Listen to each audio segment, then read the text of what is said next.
I really don't get my, like, hesitation or...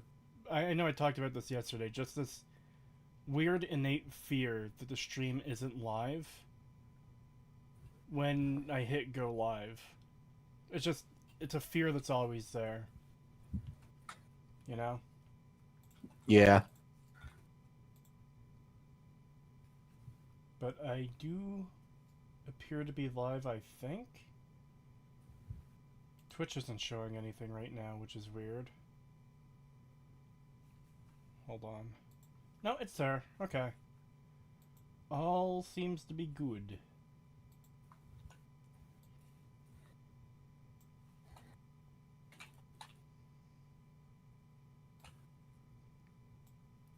No, Pagan is here too. Hello. Yes, he is. Yeah, hello. He is Yeah. he is playing TF2 while I get to suffer through this absolute ass game. Yeah. Just dropping some stuff from my inventory. No. No. No. I don't want any of this crap.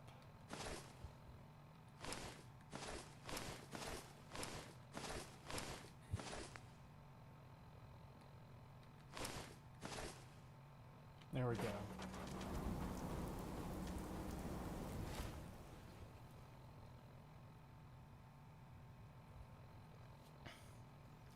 Yes, emotional support needed. Yes, Pagan is my emotional support horse.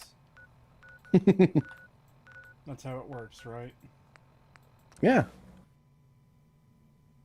Yo, Kretosis, did you start the DLC yet? Well, I'm about to.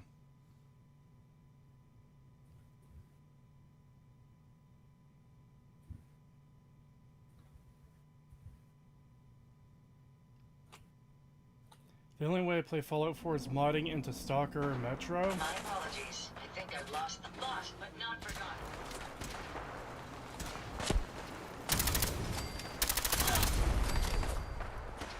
I'll just let her take care of everything.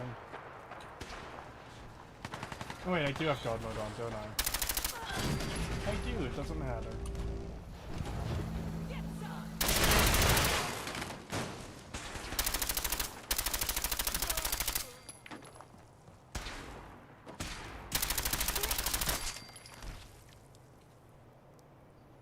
Ready for the totally cool combat sequence at the start? Whoa! I am aware of that part.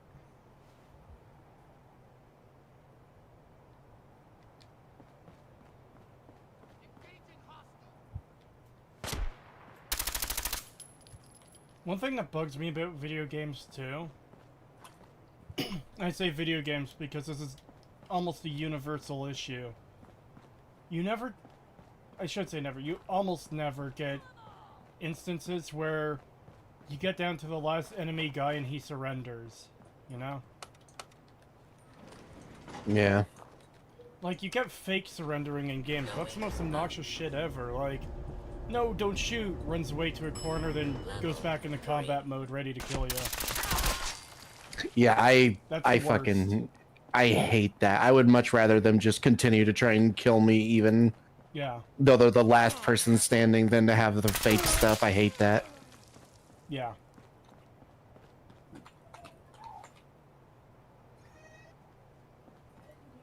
Why would... Why is there a walking bridge from parking garage to parking garage?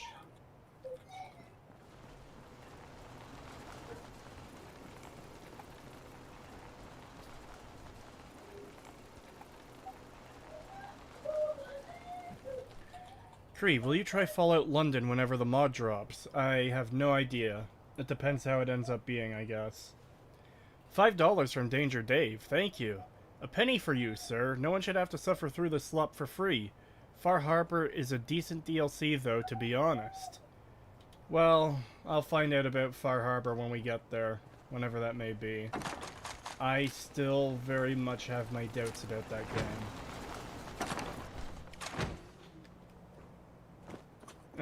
Game. DLC, you know what I mean.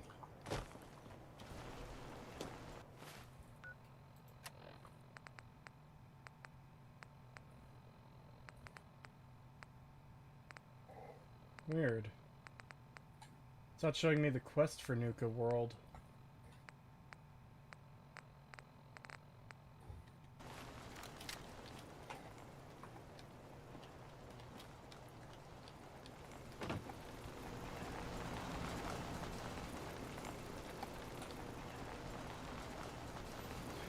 ML's gonna write you into his next script, Cree. You know he is. He likes you. Oh, I'm sure he does.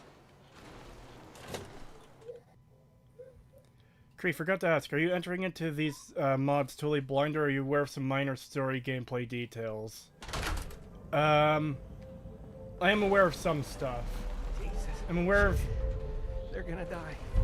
Okay, I can't remember if this guy's fake or not, but I know you get special dialogue if you kill him. In fact, let's do that. Well, that wasn't very nice. Killing an innocent man. You're one ruthless son of a bitch, aren't you? Tell you what, old Harv's got a password on him. Take it and use it to unlock the control terminal and power up the Nuka-Express. The monorail will take you to Nuka-World. If caps and killing are your thing, I got the offer of a lifetime for you. But only if you think you can handle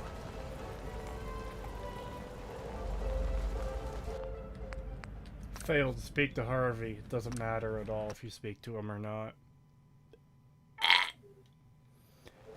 C. Sam, welcome to Owl membership. Thank you. Damn Raiders. I should have known. What happened to you? Raiders. That's what.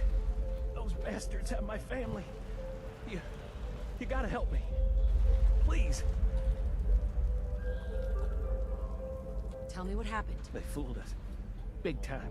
My family and I ran into some traders a while back. Told us they knew a safe settlement at Nuka-World. But when we got there, found out they were raiders the whole time. Just stringing us along. I managed to escape, but my wife and son are still back there. I wanted to get some help and go back for them, but didn't count on taking a bullet. Let me help you first. I have a stim pack. No. I'll be fine. Save it for my wife and kid. For Lisa and Cody. No, really. I have enough. Take it. Jesus, they're running out of time. Please, just go. If not for them, do it for the Caps. I can pay you. It's immersive storytelling, Cree. You wouldn't get it. I already hate this. All right, I'll help you. Oh, thank God. Here, take this. It's the password to the monorail control terminal. The fastest way to get to Nuka-World is to take the Nuka-Express. But I shut it down so those bastards couldn't follow me. Find the control terminal in the office to power it back up. And hurry! God knows how much time they have left.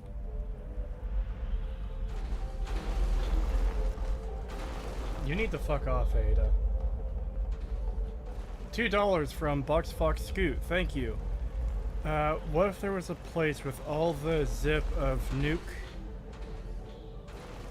What? I don't get what that means.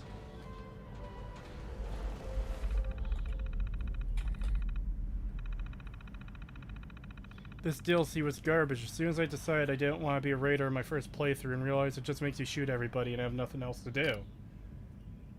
Yeah.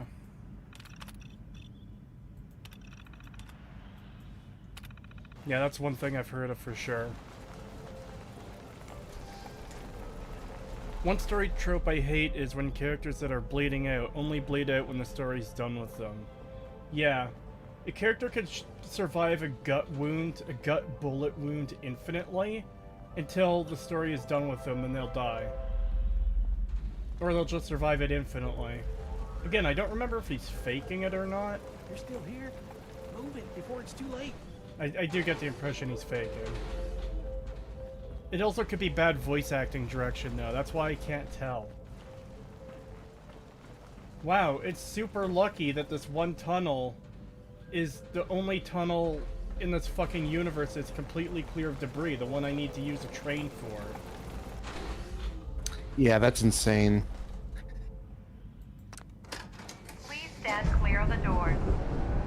Hello there, Kritosis. How are you doing today? I'm playing Nuka-World. How the fuck do you think I'm doing today? He's faking, he tells you in Nuka-World? Okay, yeah. That makes sense, then.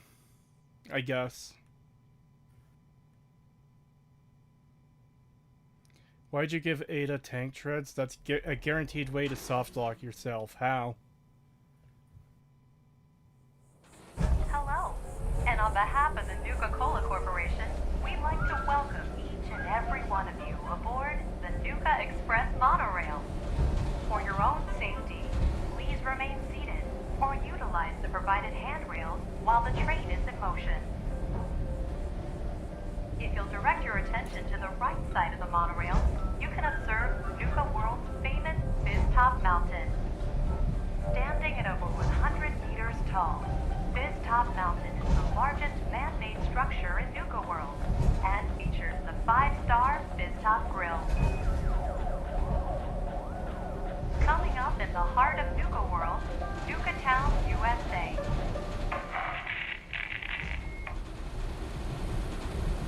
So, Harvey bagged another sucker to help his family. Can't believe that gag still works. I only got a minute, so you better listen, and listen good. The name's Gage, Porter Gage, and the truth is you've been set up. This ain't no rescue mission. It's a death trap.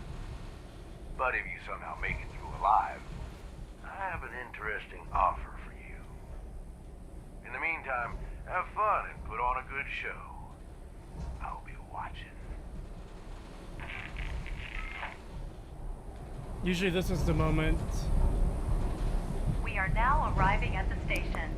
Please be sure to collect any children and personal belongings before exiting the Nuka Express.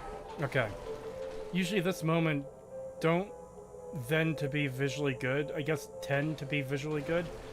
Yeah, when you're doing... Attention all my favorite undesirables out there. In case you haven't noticed, looks like we got ourselves some fresh meat to run the gauntlet.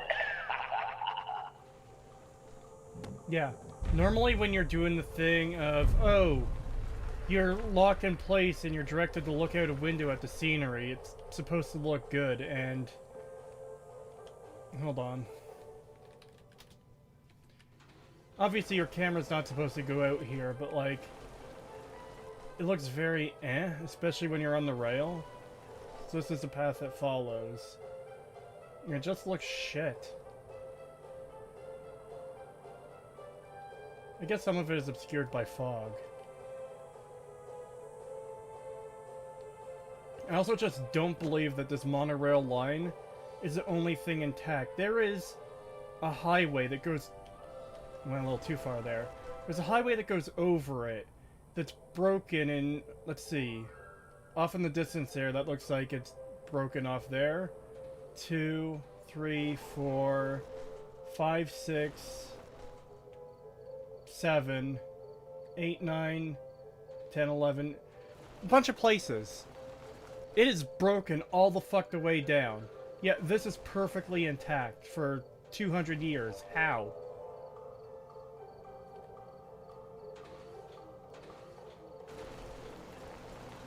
This area appears to be unsafe. We must proceed with caution. Yeah, we go up along that way. I'm too far from it now because it disappears if I go too far with the camera, but like, oh, here's the park. If you look out here, here's the park, and yeah, there it is there, but we just see this not great area that's kind of barren for some reason.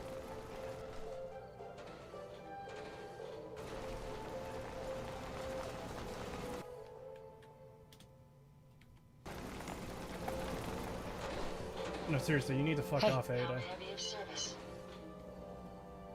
Wait there. I'd rather accompany you, but it's your decision.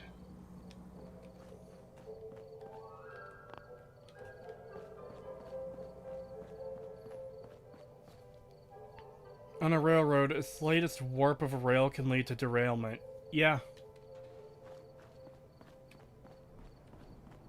And she's off. Let's hope our latest prey can draw a little inspiration from our previous victims.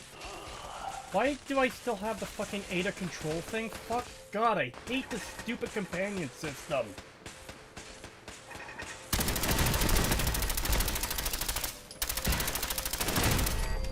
How do I get her to stop? Oh God.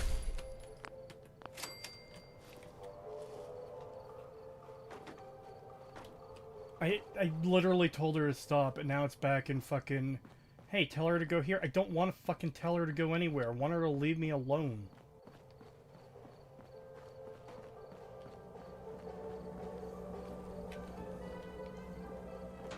That's fucked that it works that way. Tab should do it? Okay.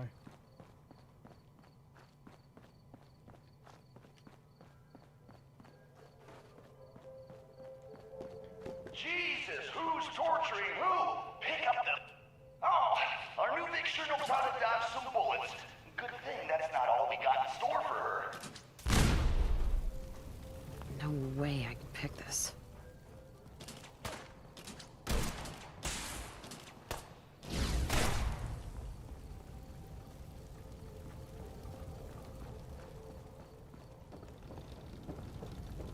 The Vic's still alive, but don't let that get you down. The gauntlet's still got plenty in store for this one.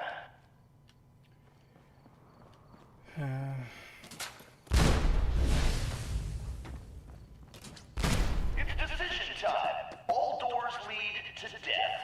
Some just a little slower than others.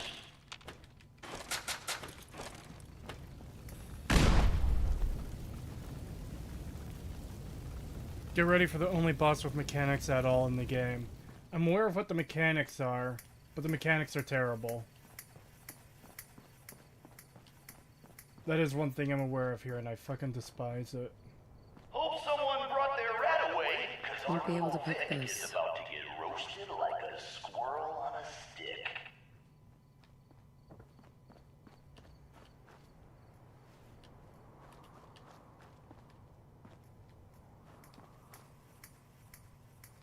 Is there a key I need to get?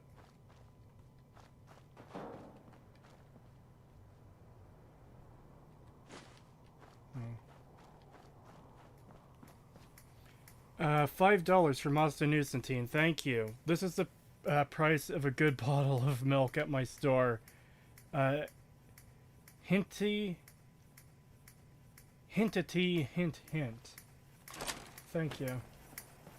Someone thinks she's a real tough gal, eh? But the gauntlet ain't through with her yet.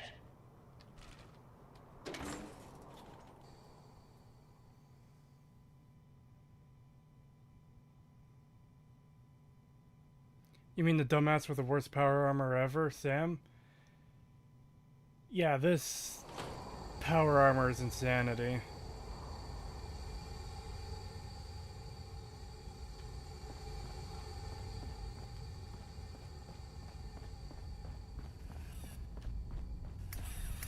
By the way, what? Oh, they're actually that's why.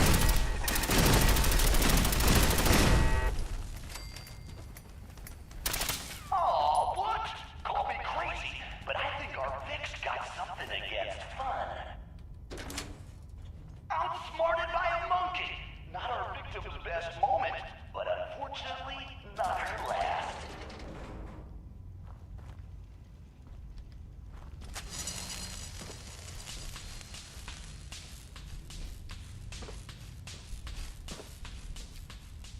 Well, at least they do let you jump over. I'm actually surprised that they allow that.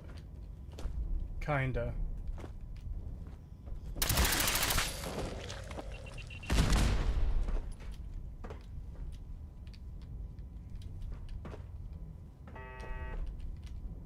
Yeah, there's...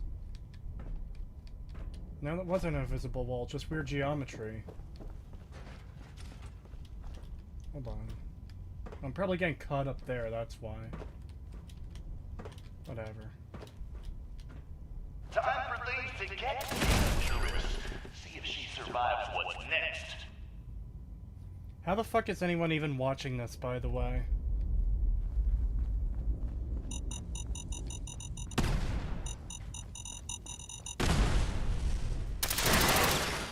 Hell yeah! Looks like our Vic's got some unexpected playmates.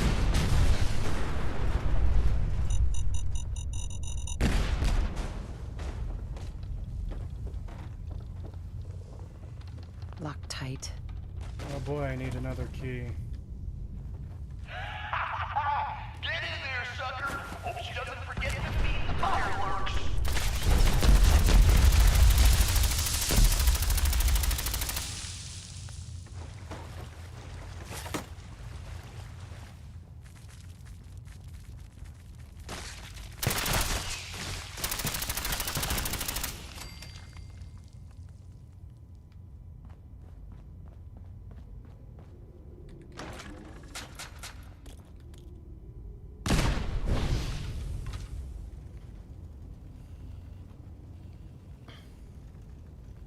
I'm listening while playing RimWorld. I wish I was playing RimWorld right now. I need to stream that at some point.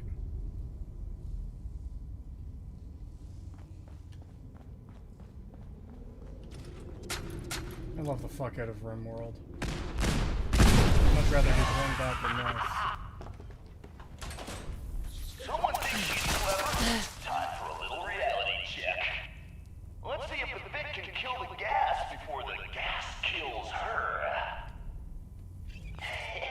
Gonna take a little more than turning some valves to stop the flow of this gas. Wasting time, Vic. Just wasting time. I should probably go through this entire section without God mode on, just to see how fucking annoying it is to complete the entire thing. Like, legit. Lock's really strong.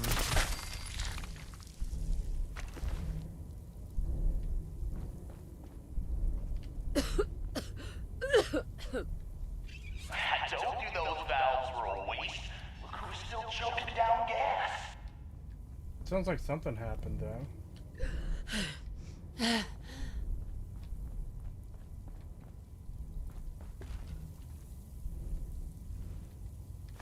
Oh.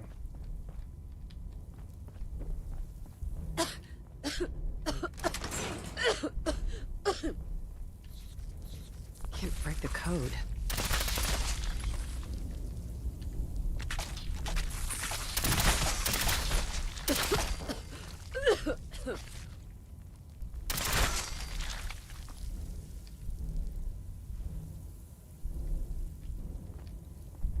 I hope there's a code on a piece of paper that I just lost because of the explosion sending stuff all over the place.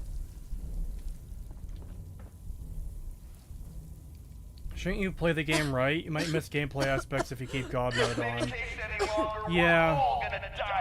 I'll probably do that off stream. Just because,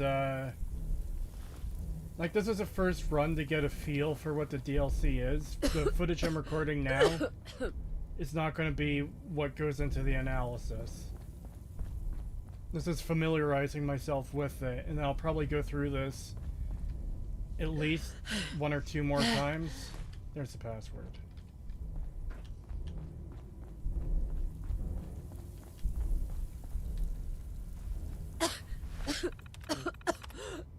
God, stop the fucking coughing. Jesus Christ.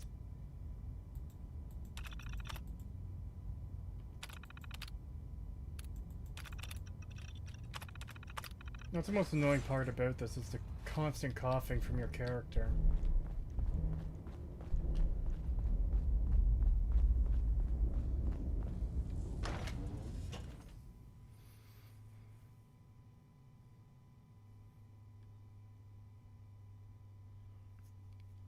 You probably would have died by now. The gauntlet is very much meant to just fuck over people the first time through. Yeah, I can easily see how getting through this would be absurdly fucking obnoxious.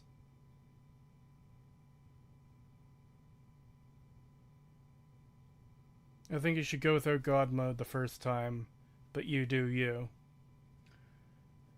I mean, it would take forever to get through it if I did it without God mode. And I'm streaming it, you know? Unless you guys are entertained by me dying repeatedly.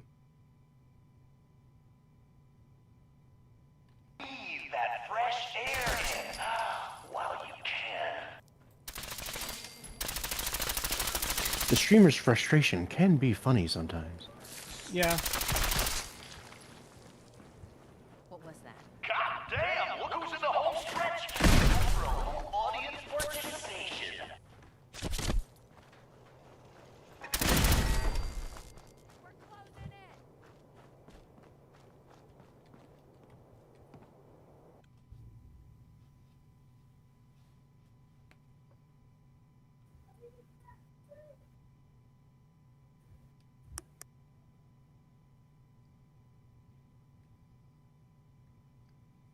Max just wants to watch a goat suffer. Well, I'll be damned. You know what that sound means? Get your ass down to Cola Cars. The main event's about to begin.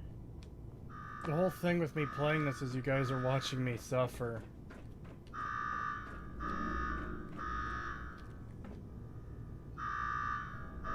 God, I hate this Got me shit wired so up yet, much. Gage? Yeah, boss. Finally. Now go shut off that damn alarm.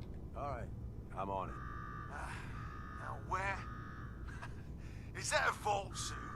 You gotta be kidding me. No vault dweller could have made it this far. Here's a quick rundown how this works. You go stock up, make yourself presentable. Then we're gonna give these folks a show. A show where I decorate these walls here with your lovely brains. Thanks to this suit, I'm the only one that wins this fight. Period. Think you're hot shit getting this far? Huh. Think again. All right, Gage. Let her through. Something tells me I'm really gonna enjoy this.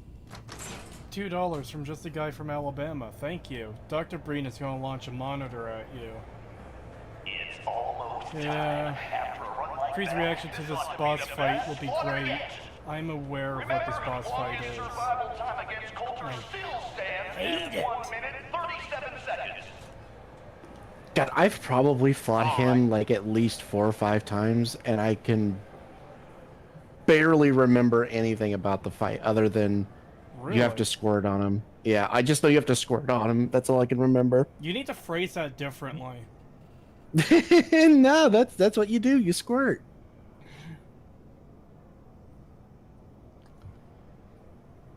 Do we want to take a moment to talk about the wonderful TV show we watched last night? Sure. So, it's been quite a while since I've watched a certain anime, and I watched it years ago, and I remember it being decent until towards the end, and I'm realizing that might be a result of... I might have had it as second monitor fodder, and I assumed it was better than what it actually was.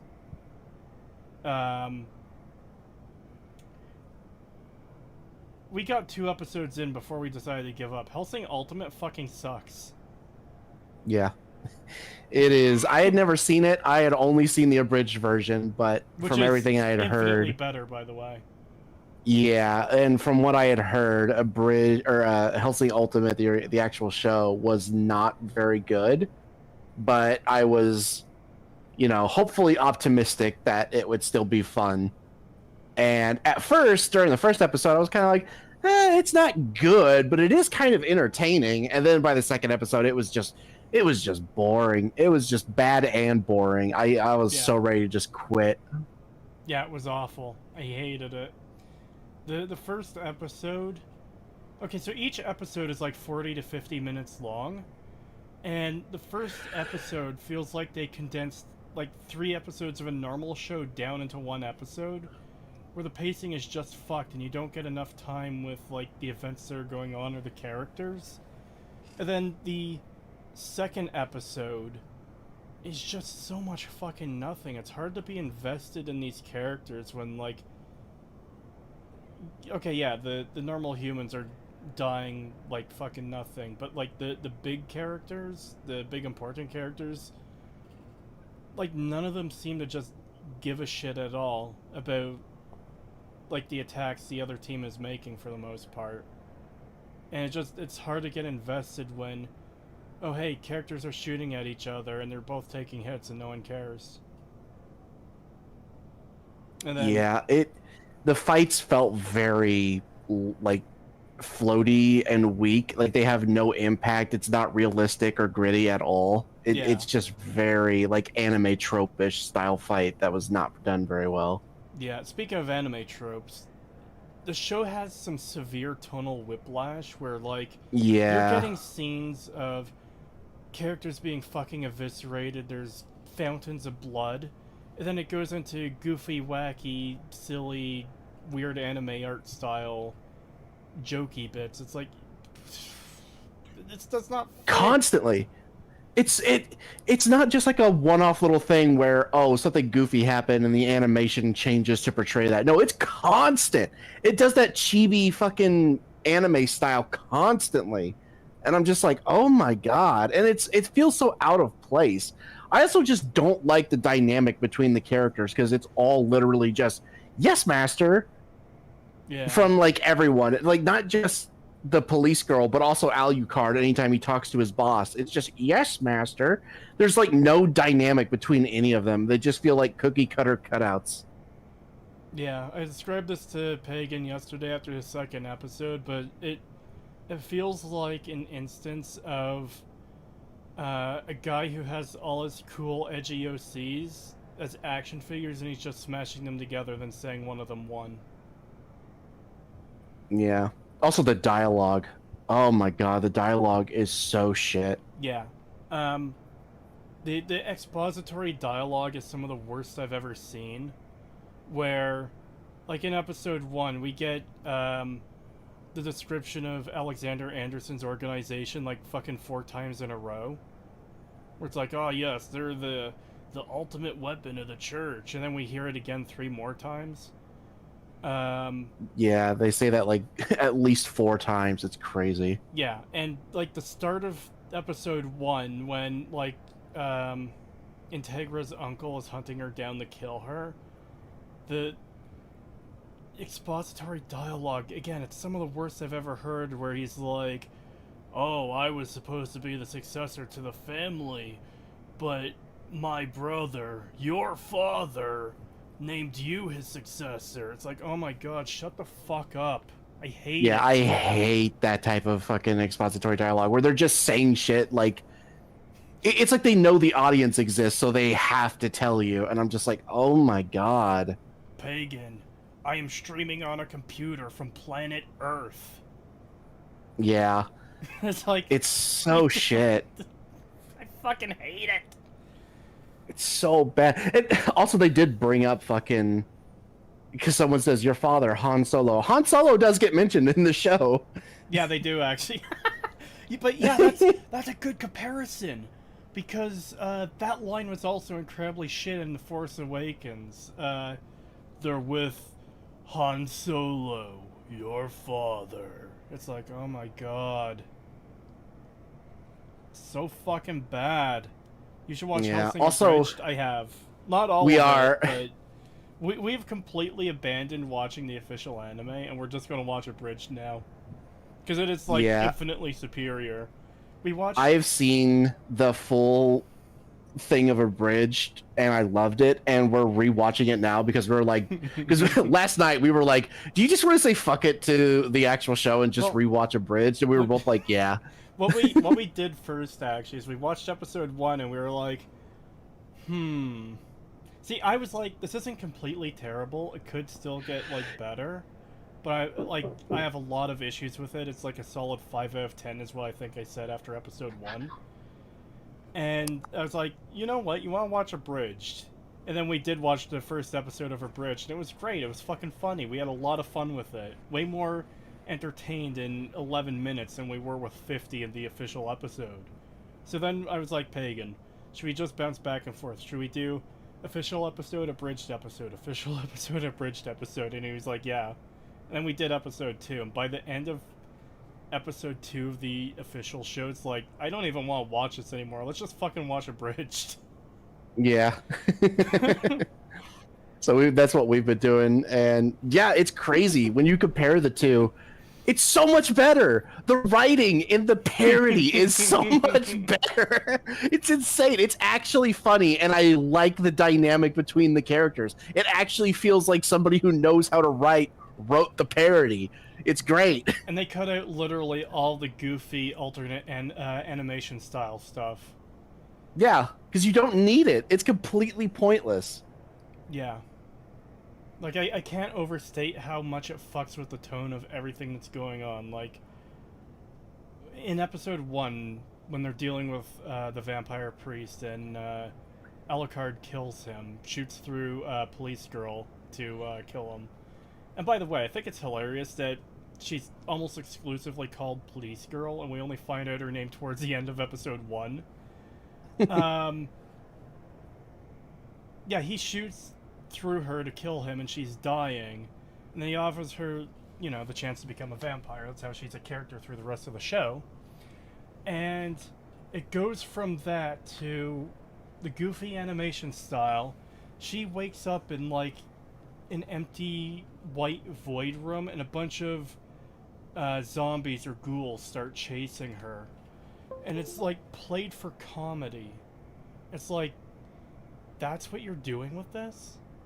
Yeah, I couldn't believe it. I was stunned. I wasn't sure if we had put in the right fucking thing, like if you had downloaded the right one or something, because I was like... Yeah, we were genuinely... Okay, there's one particular moment in episode 2 that is one of the most retarded things I've ever seen in a show, where, so, there's these two brothers attacking the Helsing compound, and one of them gets to, like, a 4-way hallway intersection in this mansion, and each hallway is filled with enemies, and he just starts shooting down each of the hallways, and he literally says up, down, left, right, no, up, down, left, right, right, or whatever, however it goes, killing the soldiers in each hallway, and he's like, death by Konami, bitch, and I paused the episode, I genuinely asked Pagan, did I download the wrong version? Is this someone's shitty attempt at a fan dub? And then I said, I think so. then I look it up online, and it's like, no, apparently this is the actual official version. Yeah, and it's weird because that was like really like out of left field, and I was like, that doesn't feel like it would actually be in the show. But before that, we had already kind of, it felt cheap. It looked weird too. Like, yeah, so it's completely fucked the animation sometimes. Sometimes they'll show characters' faces and they'll be like really highly detailed and animated well. But then other times, like, all the perspectives and like scale of everything will be completely fucked. Again, we get a silly goofy scene where Cirrus returns to her room and she finds out that, oh, her bed is gone. There's just a coffin on the floor for her to sleep in now because she's a vampire. And it doesn't look like she would fit in it. It's like a coffin for a fucking child. yeah, and it keeps changing like positions on the floor too every time the camera changes, and it's like, what the fuck is happening? Remember how Walter's shadow is like completely offset from him too? Yeah, I pointed out that the shadow wasn't connected to his feet like it should be. It was like off to the side, and it's like, what the fuck? It was so weird. Also, the audio mixing was terrible, I hated that. and the music was, it felt like generic royalty-free music, but at the same time it like didn't match with anything that was happening in the show, like at all. It felt very out of place. Yeah. Yeah, the mixing was fucked in the sense that like sound effects and the music were drowning out the character speech, especially at the start of episode 1 when Integra is like explaining what the vampire is doing to this town, to the town of Cheddar. And like there's stuff she said that I didn't fully get because the zombie sounds and the music drowned her out. Yeah. It was so bad. It's so shit. And then we watched Abridged, and it was like, oh my god. It was so much better. It's crazy how much better it is. And not even in the way of like, because, you know, it is like basically a shitposty version of the show, but it's literally just like, because the show itself felt kind of shitposty, you know? Yeah. in a way, like a really low quality, badly made shit post. Yeah. And especially with that one dude, like the way he talks, Oh yeah, they that was kind of insufferable. they kind of kept the way he talked in the abridged version, but they just made him funny. Like he actually tells funny jokes. It's literally the joke of just make him funny though, and then they did. Yeah, it's crazy. Like he's basically the exact same character. They just made him funny. And it's like, yeah, it works so much better. It's crazy. I can't get over that one fucking joke. It's like, oh shucks, and we had this foreign exchange students of this field trip through through England. Oh really? Where from? Texas. All the guns come out and shoot them. It's so good. Texas. It's great. It's genuinely fucking great. It's so good. Oh my god. Oh, it's crazy how just like actually giving them some good like jokes makes it a million times better. It also helps that they change the dynamic between Police Girl, Alucard, and the boss. Yeah, to like they actually feel like characters. Yeah, because like it's obviously played up for goofy comedy shit in Abridged, but the fact that Alucard is constantly combative with Integra is fucking funny, as opposed to him just going, "Yes, master." Yeah, and then moving on. It's so much better. It's so much better that he's like an asshole, rather than him just being like, "Yes, master" to everything. It's so boring. Because he's basically the police girl. He's just like a step above her. It's the same thing. Barely. Which is funny considering he's constantly fucking insulting her as being weak and pathetic and a loser and stupid. Yeah, and then as soon as Integra shows up, "Yes, master. Yes, I am your tier 3 sub master."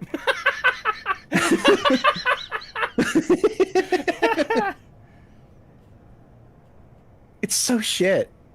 I fucking hated it. It was so bad. Mm-hmm. Listen the hell up. If you want to make it out of this alive, I've only got Man, you guys need to watch real anime. I do watch real anime. It's just we wanted to give this a shot because, you know, we watched the abridged series and apparently Kree had seen it before and he said that he kind of liked it from what he remembers, so we decided to give it another shot. And it wasn't good. Yeah, it was a mistake. It was not very good. Also, we found out, too, looking it up, that apparently the development of the show is completely fucked. We don't know what the development of the show was, but we found out the release schedule, like 10 episodes released between 2006 and 2014. It's like, yeah, what the hell? Why, like, imagine being a Hellsing Ultimate fan and having to wait, what, essentially 8 years for 10 episodes of a show? Jesus. Pagan. Imagine being a Hellsing Ultimate fan. Yeah, imagine being a Hellsing Ultimate fan. But fucking, god damn, like how? Just how? That's so little content spread over 8 years. Yeah, like who would stick around for that? It's crazy. God, at least the abridged was good. That's really all you could say, is at least we got abridged out of it, because it is not worth watching at all. Imagine having to wait 40 years for the next Game of Thrones book because the fat bastard got lazy. Yeah, just ask Gary on Twitter. It's been like 4,000 something days since the last Song of Ice and Fire book came out. Now imagine being a fucking Half-Life fan and waiting for Half-Life 3. Oh my god, yeah.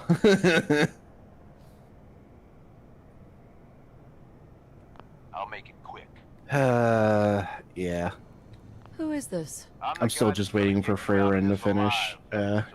That's so I can show it to Kree, because I watched episode 1 with him, and he's interested, so yeah. I'm just waiting for it to fully dub, and then we can binge the episodes. Imagine being a Kretosis fan waiting 5 years for Fallout 4 retrospective part 5. Smug. Destroyed. All right, I'm listening. At some point, I also need to get you to watch Full Metal Alchemist Brotherhood, Maybe. because that is like one of the top tier Made it anime this that far. You obviously got skill. you should definitely This see. fight coming up is rigged. You get me? Over Boss Coder. His power armor's set up to draw energy from the It probably doesn't help that damn thing's invincible. You name it. Someone's tried we it. had you watch Miniguns, grenades. well, we didn't really have you watch. You Not a watched Cowboy scratch. Bebop because you know the Get what show, I'm saying? the fucking Yeah. live action version. But you know, when you start off with Cowboy Bebop, it's kind of like, yeah, everything else is gonna feel inferior compared to it because Cowboy Bebop is like the #1 anime for a lot of people.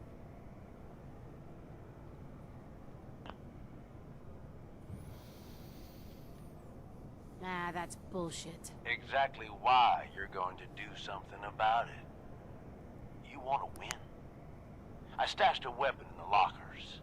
Get it. How does an electrified shell of metal make you invulnerable? I don't know. He literally said that grenades don't work against it. Oh, is it the locker?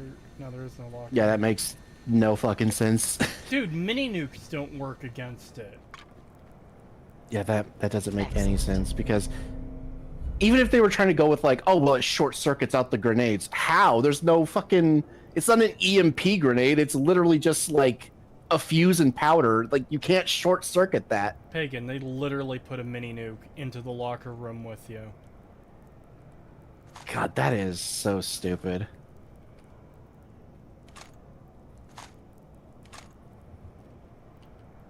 What the fuck? Brotherhood is shit. No, fuck you. Brotherhood's awesome.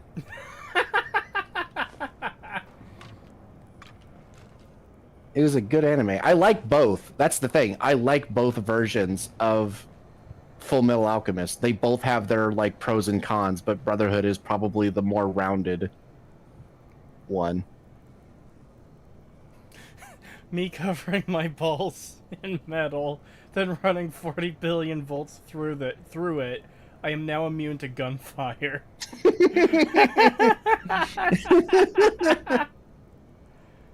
So what's your guys' thoughts on Chainsaw Man? I haven't watched it.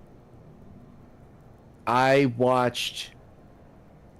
Did I watch all of season 1? Yeah, I think I did watch all of season 1. It was meh. I don't know. I didn't really care for it that much. I don't hate it, but I don't think it's like that good either.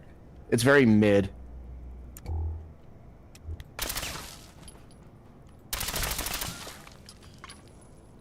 Last time I was at Fan Expo, I saw a bunch of cosplays there for it. Yeah, I like the designs and stuff, and some of the fight scenes are really good, but I don't know. The story itself is just kind of eh. My favorite Full Metal Alchemist character is Markiplier. What?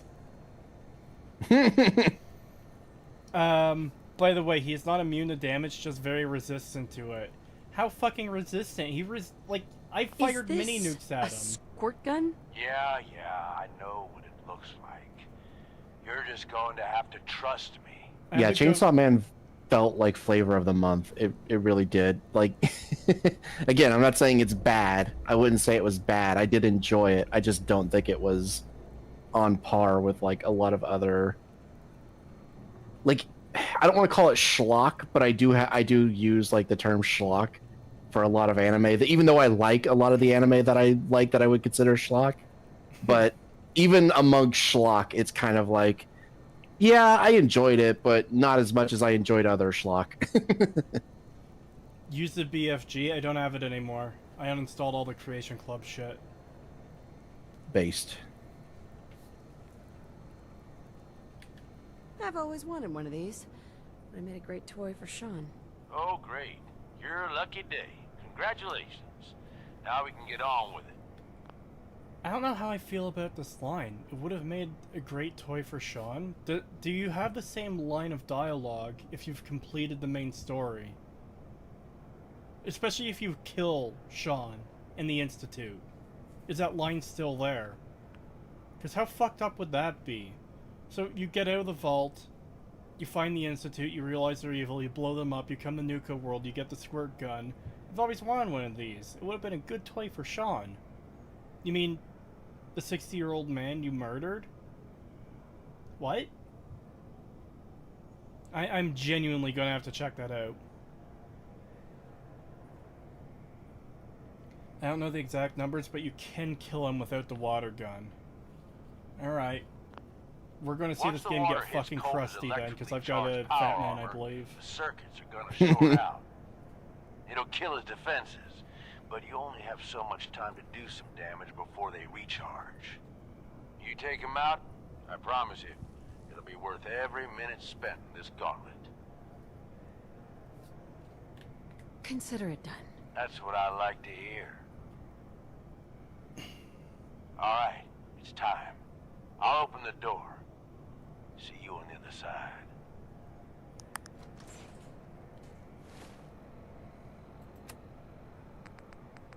Freezing fat man. Alright.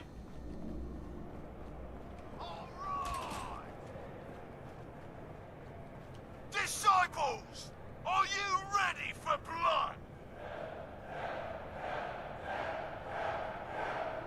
And the pack, are you ready for things to get wild?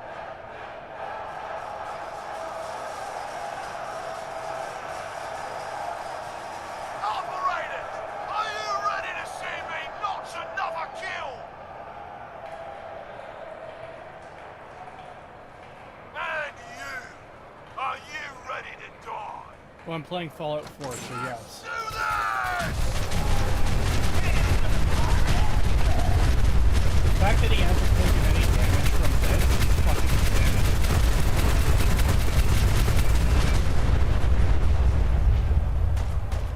Are you sure he can be killed without the water gun? Because I've heard that he can't, and based on what I just did, I don't know how he could ever fucking take damage.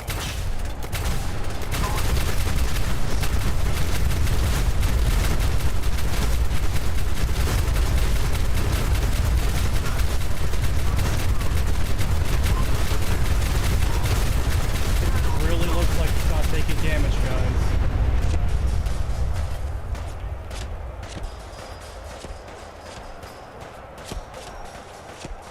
Free, stop! My fucking eyes! Hey. What am I supposed to do? Chat asked for me to try and kill him without using water guns. I'm trying. I have to test it anyways for the analysis. The fact that this does nothing to him is insanity. And also, I hate that you're put into this situation and you have no choice but to accept help from a guy you might not want to accept help from. Crits and VAT ignore damage resist of any kind. Checking the dialogue files, it seems as though It seems as though there are 9 dialogues that include the toy for Sean. One of them when picking up the thirst zapper. Use critical hits, Kree, literally the only thing that works. I don't have any crits saved up because I haven't fucking done anything with VATs. Okay, at least that. Guys, where are the codes for mini nukes so I can queue a bunch of these up? In case it was unclear, there are 9 dialogues. One of them is Toy for Sean. Okay. He ate them Flintstones vitamin gummies. God damn. I guess he did.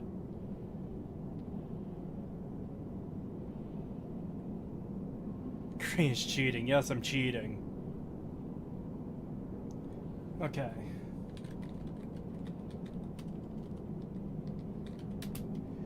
000 E6 B2E.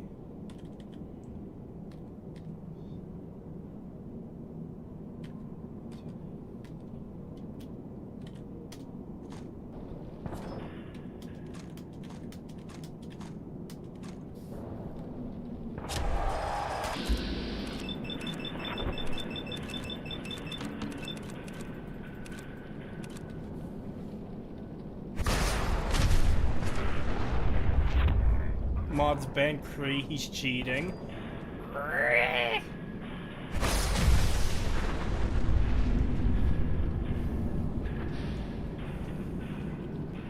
You may not want to spam that. Too late. I can always press tab to cancel. It's not even filling the crit meter anymore though. Hold on.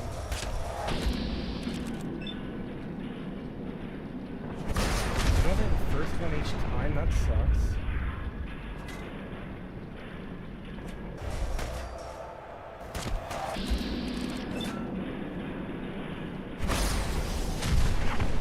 Okay, there we go. Crit meter is full.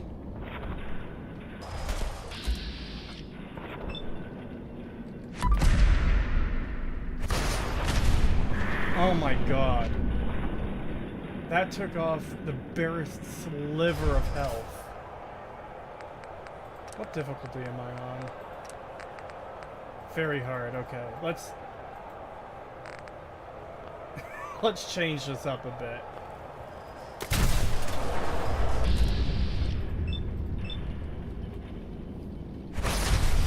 Right? Is that really only the first one? Nope, that one gave some too, okay. See, you can do it. This is completely fucked though. You shouldn't need to crit to do damage when launching fucking mini nukes at him. No amount of a magical electrical shield should negate the fucking blast of a nuke. Just use kill command? No.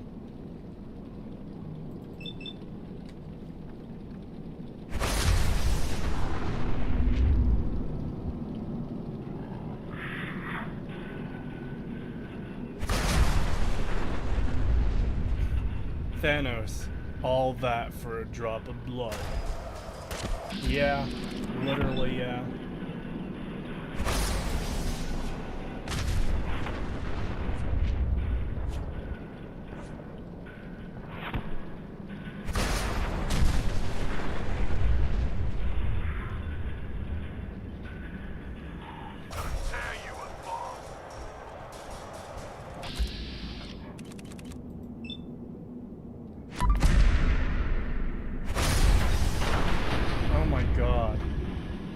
That still barely took anything off.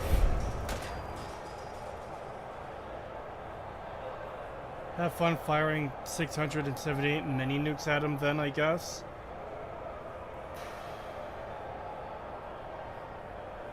I hate this. It's so stupid!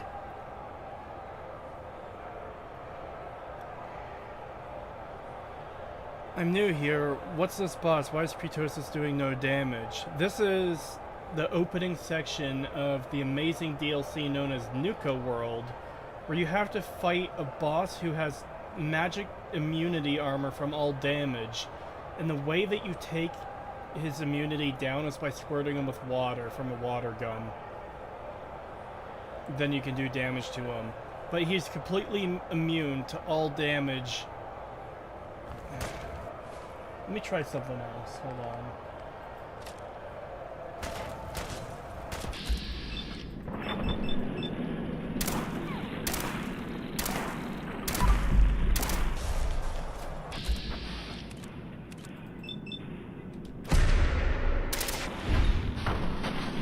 That did a bit more damage. I might actually be... I could probably do more damage to him with a fucking machine gun than I can with... What the fuck are you doing here?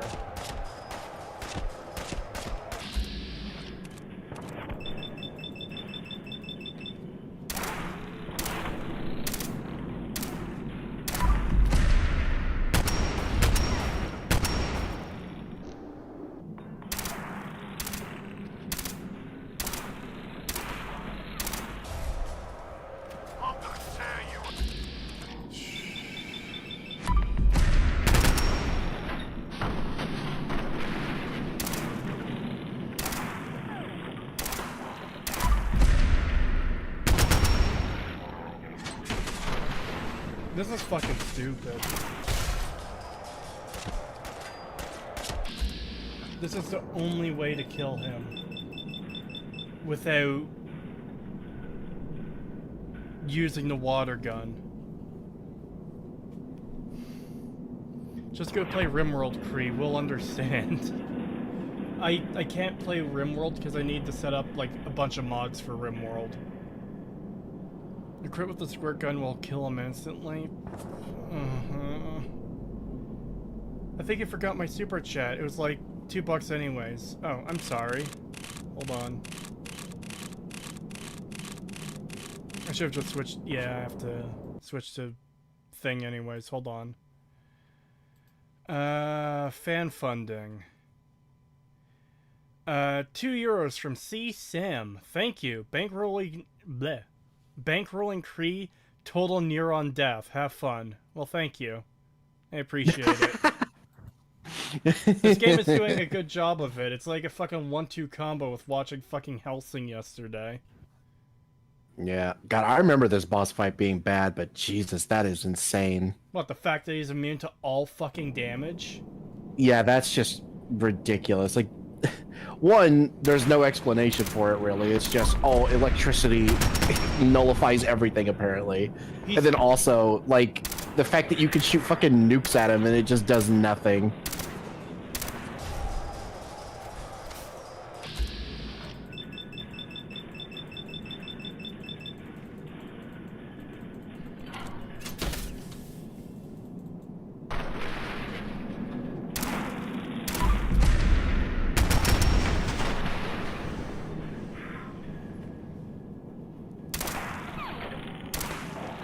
And here's the thing, too. You know someone at Bethesda thought this was a super fucking cool scene, too. Someone was really proud of this.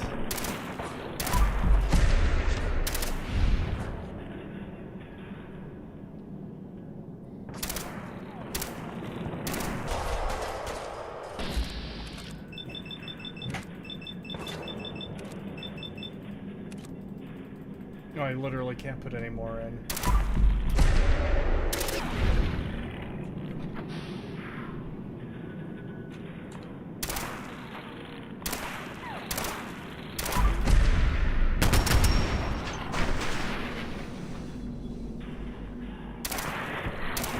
This is on very easy now, by the way, too. Just so you know, chat.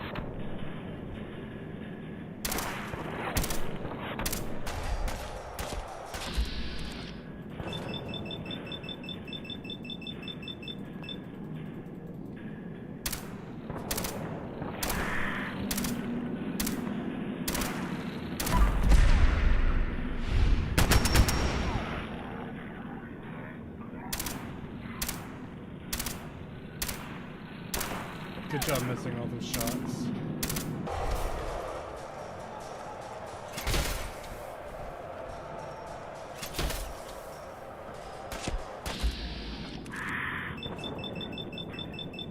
This is fun, ML. I don't know if ML worked on Nuka-World or not, but whoever did needs to get fucking slapped for this shit.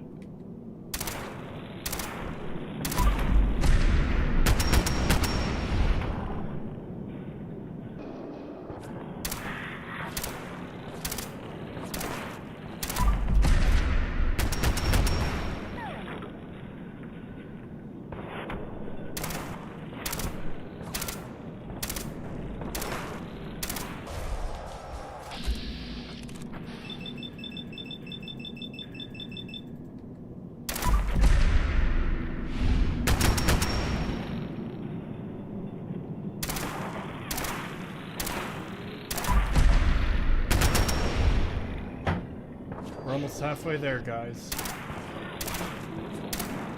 This is a really well-designed game that everyone ever should buy and play. This is such a great game, you should buy fucking 10 copies of it. Will you ever play the good Fallout games on stream? Yes.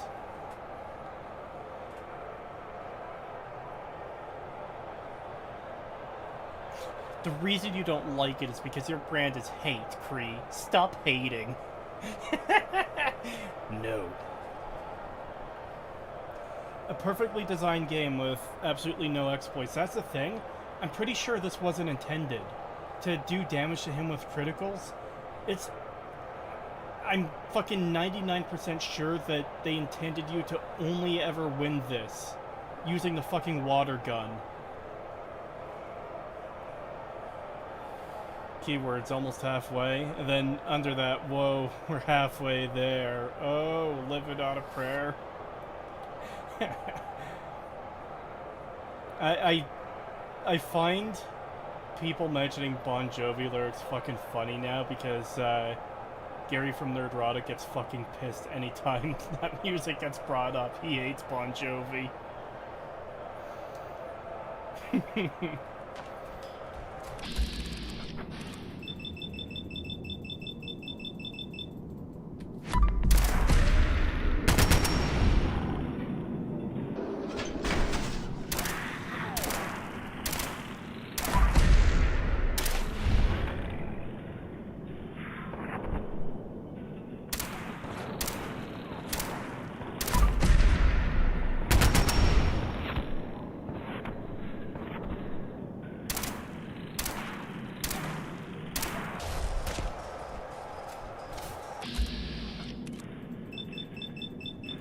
No, I don't want the right leg, I want the torso.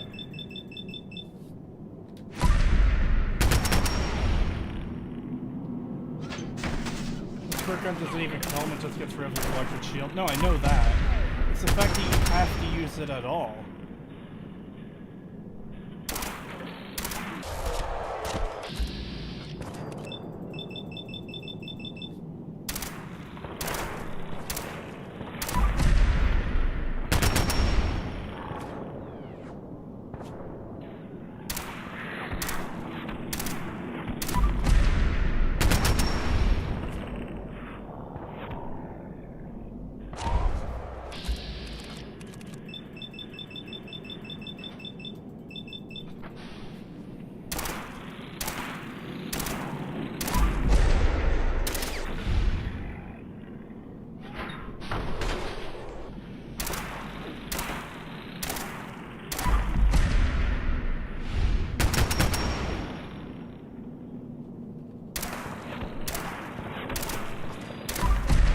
Do you get the armor?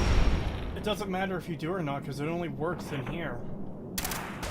That's their explanation for why this works, is he's connected directly to the electric grid, and that somehow gives him perfect immunity.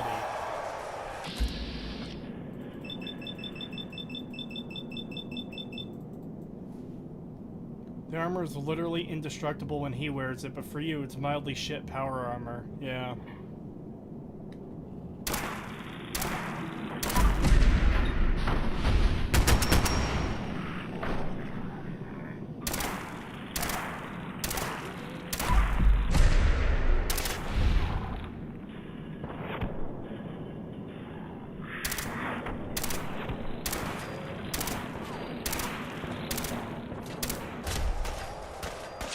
Jesus Christ.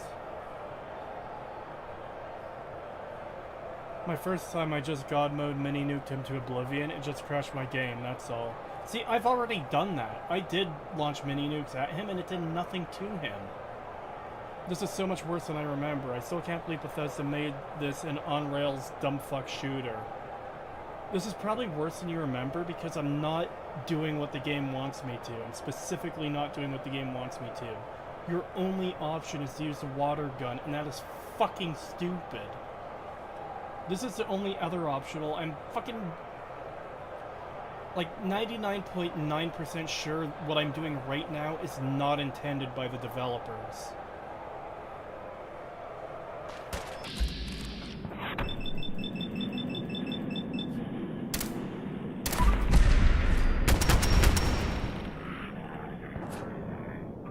I put a video of someone using a different exploit to kill him in the Fallout channel, reverse pickpocket OP. Yeah, I don't even know how you do that though, and I don't feel like watching the video. I'm almost done with this anyways.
might genuinely use some of these stream clips in the video at this point, because this is beyond fucked.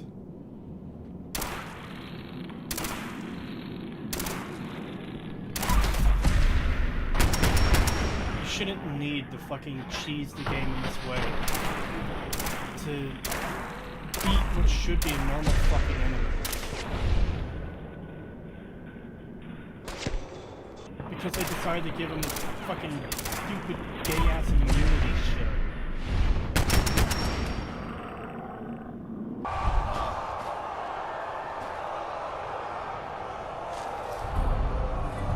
Deals energy damage to nearby enemies. Sure. How the fuck do you wear this thing? Whatever.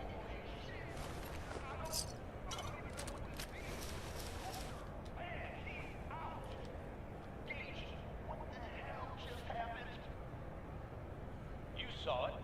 We all saw it. Coulter's dead. We've got ourselves a new overboss. This chick? Are you sure, Gage? You better know what the hell you're doing. Hey, we talked about this. She survived the gauntlet. She was smart enough to take my advice, strong enough to kill Coulter. She's what we need. How about we show some respect for our new leader, huh? The game doesn't even acknowledge that you didn't take his advice. I killed him using purely the crit thing, which, yeah, that's 100% not intended by the developers, because the dialogue didn't change. Oh, she was smart enough to take my advice. But I didn't, though. I didn't take your advice. I cheesed it. Well, cheesing implies you're making it easier, and I did not make it easier. Is because the games didn't realize the exploits exist? No, I know, but that's the problem, is that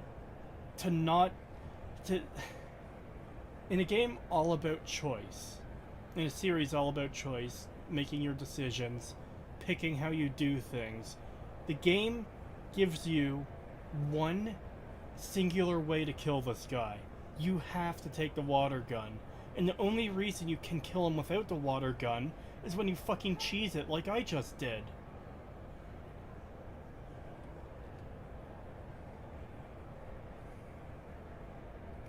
Also, yeah, you kill the bad guy, so now you kill the boss, so you become the boss. I mean, at least it's not the Brotherhood of Steel, but I don't know why these fuckers would want a total rando they don't know anything about to become their leader. She'll get respect when she earns respect.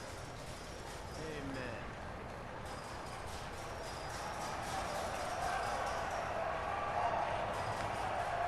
Greetings, Gratosis. Well, hello. All right. Now get the hell out of here. I'll show the boss around. What did I tell you? Worked like a charm. So you really wanted the overboss dead? Dead. Out of the way. What's the difference? Either way, good riddance. The plan was a success. Death by squirt gun. I'd love to see the message on his tombstone. Tell me about it. I wish I had a better look at his face when the suit shorted out. I get that you have no idea what's going on and everything is coming at you real fast. But you need to listen. Taking out Coulter wasn't just a last-minute decision. It was something a few of us here have been working on for a while. Now that he's actually gone, we've got ourselves a vacancy in the overboss department. Guess what? You just got the job.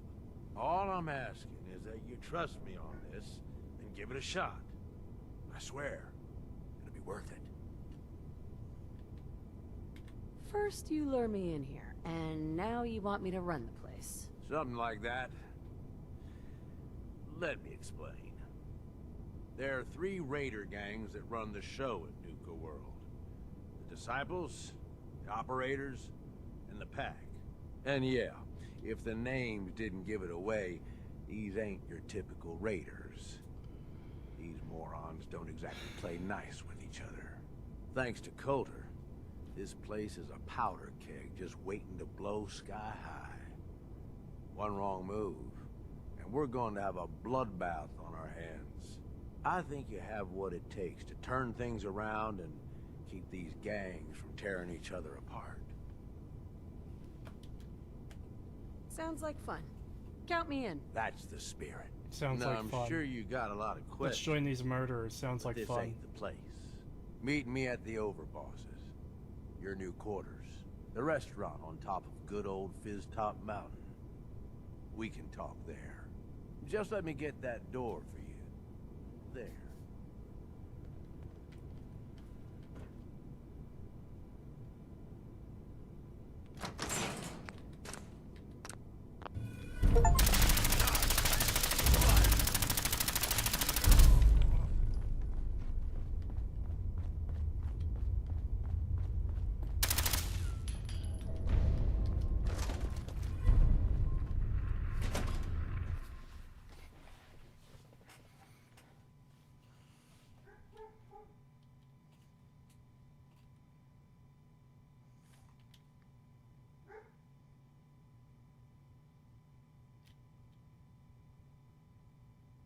It's the way the game is meant to be played, okay, chat?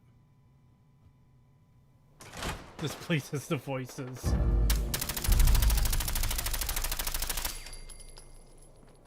Anything that moves fucking dies.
Remember, Kree, no raider.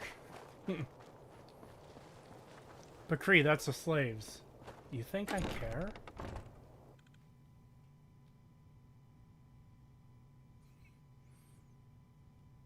Totslop consumers be like 11 out of 10, best game ever. Yeah, I'm sure there's people who are hype as fuck about that lame-ass fight.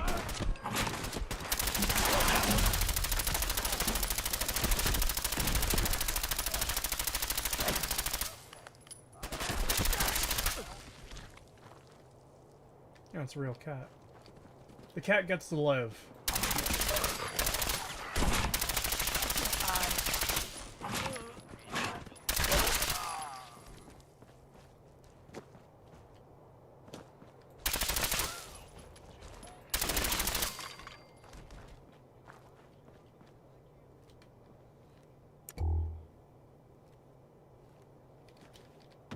Is that a goat or a deer? It's a furry.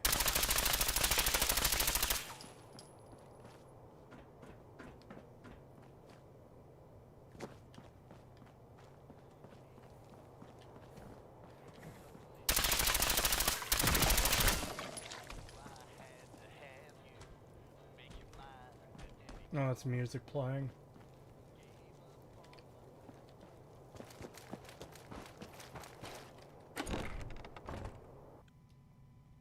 Kratos is killing his own kind. I didn't kill my own kind. This is unironically a furry gang you just killed. Oh, looks like I killed the correct Raider faction first. Correct as in, like, it's right to kill them. Before anyone takes my words out of context.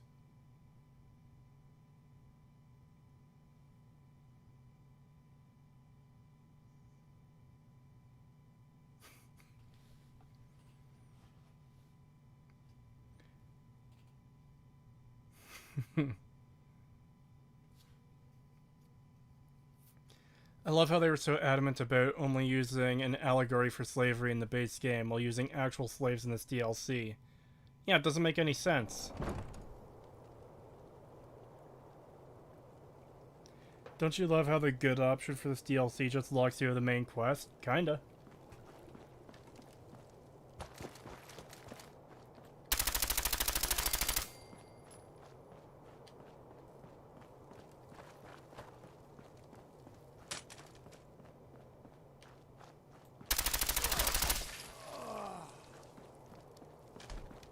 A parlor.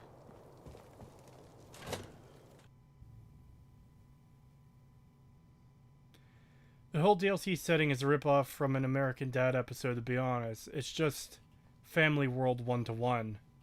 I have no idea what you're referring to. I've never really watched American Dad.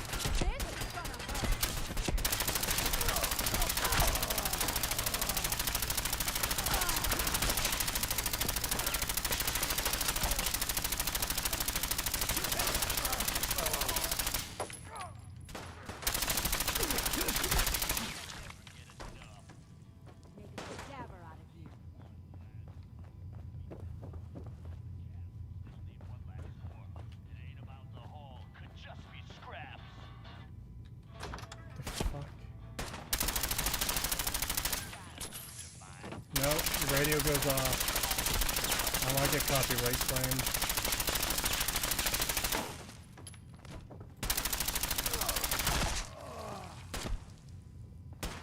Didn't think this through, did you?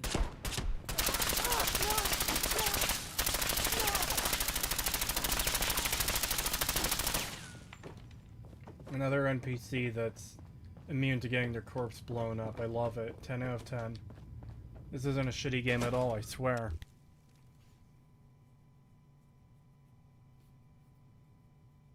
Keep the change, you filthy animal. Hey Creed, do you have bagged milk up there at the bootleg North Pole? Yes, we have bagged milk. I don't know why I said boot.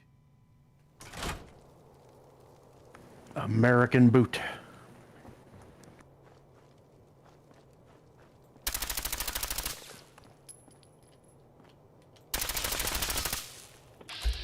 Oh, of course it's you. Of course it's fucking you. Of course I can't fucking kill you, some fuck. God, I fucking hate this character.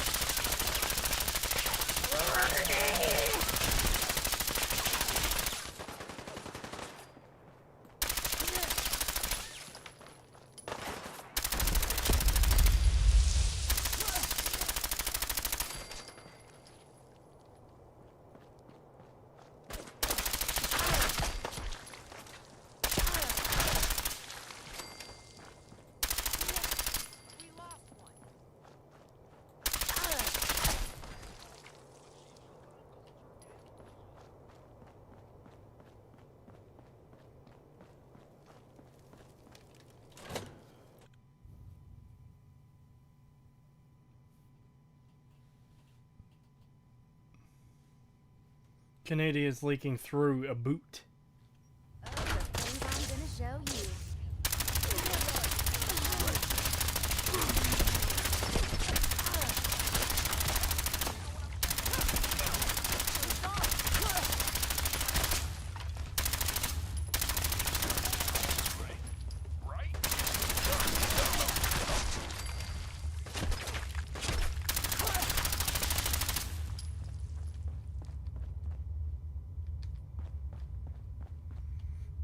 Apparently there's someone up above me somewhere. I love it when you play hard to get. Yourself a favor and stick to Nuka Town. You go to any other parks, and odds are you ain't coming back. Don't say I didn't warn you. I ever tell you all about the time I got my name? So this one time, a long time ago, I'm enjoying myself, out in the combat zone. A few bets, a few drinks, a whole lot of jokes. I'm making friends, having a good time. Now this one guy, he gets jealous. I mean, I can't blame him. It happens to me all the time. People just get upset that they ain't as cool. Anyway, he's this really big guy. I mean, huge guy, actually. I don't remember his name. Doesn't matter, shut up. So this big idiot decides he's gonna challenge me to a drinking contest. Guess he figures he'll make me look like a fool in front of all the nice folk. God. I was curious, but it's just taking too fucking long. Fun begins. I'm like, the hell you can, try me. Oh my god. Everybody gathers round because it's clear this is gonna be the coolest thing that happens all night. And we just go at it. Shot after shot. Now the whole time he's talking shit about me. He's telling me I'm gonna lose, telling me that I'm a piece of shit, and all this stuff, and I'm just laughing. I'm laughing, I'm taking my shot. I mean, so drunk that it's crazy. Later on, people were like, man, Every fucking radio has a station on. I've never seen anyone drink that much. And after a while, you know, I'd see that big guy start to get wobbly, right? I'd get a laugh rush off.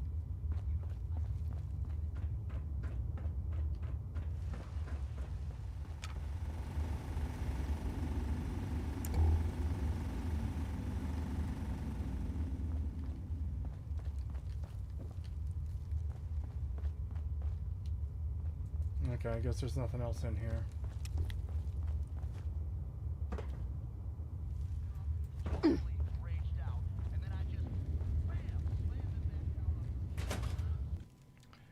The good ending is just turning the hub into a big dungeon.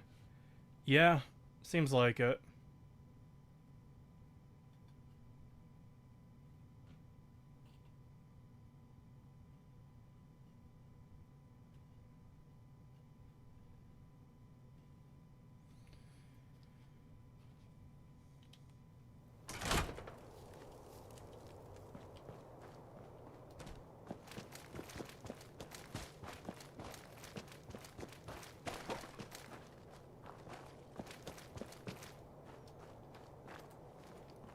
So these three gangs don't like each other, but...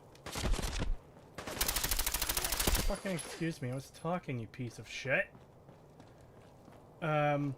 These three gangs don't like each other, but they're all squatting here anyways, together, for some reason.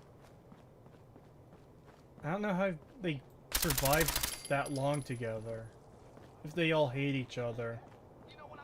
Was hoping you'd be. You know? I mean, especially in this world. RimWorld stream at some point.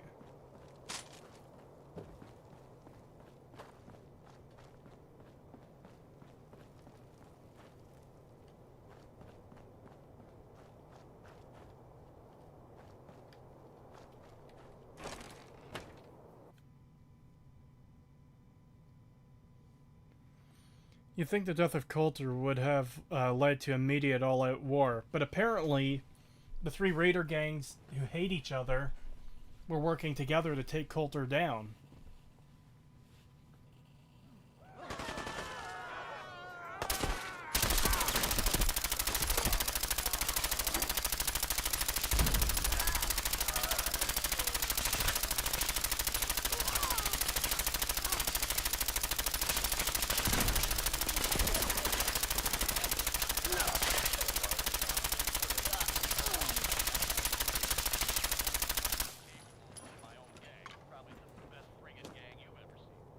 Hi.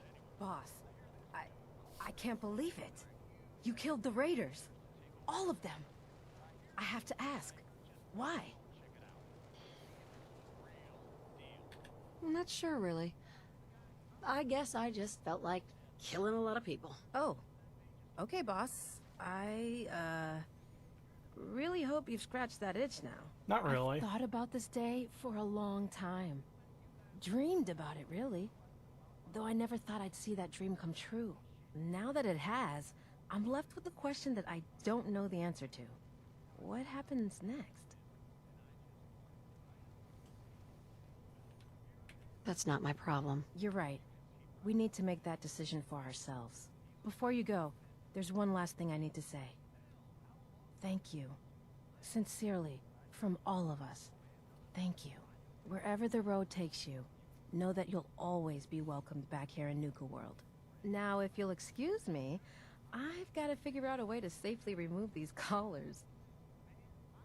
Shouldn't all the terminals and keys to remove the collars just be, like, available now?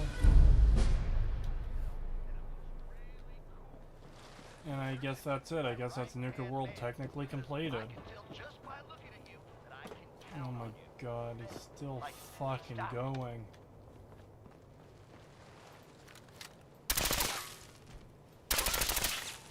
Another NPC whose corpse can't be destroyed.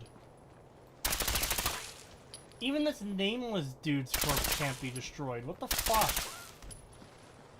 But no, the bad guys, they can be fucking chunkified.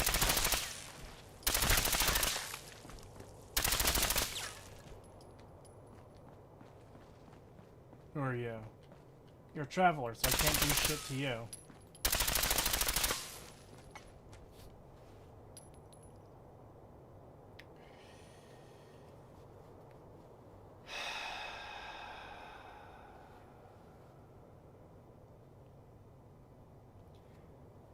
Like, just look how insanely shallow that was. So you come into the park, fight the raiders, you decide to take the raiders out, and you talk to this NPC, and it's like, oh, we're free now, I guess, cool.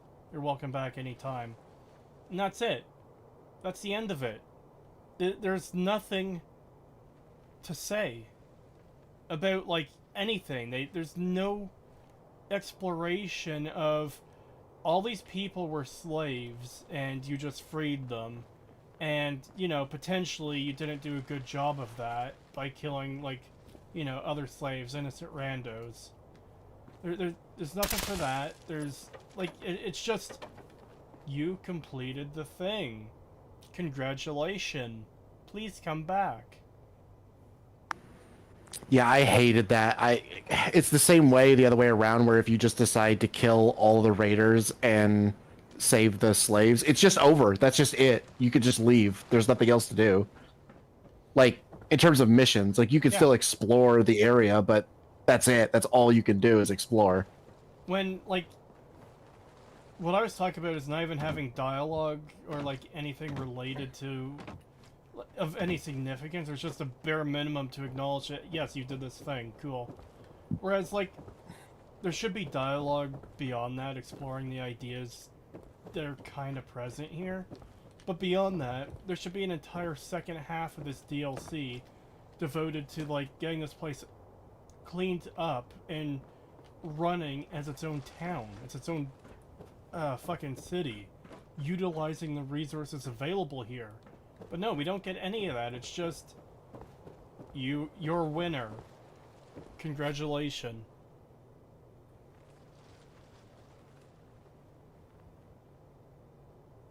I hate it.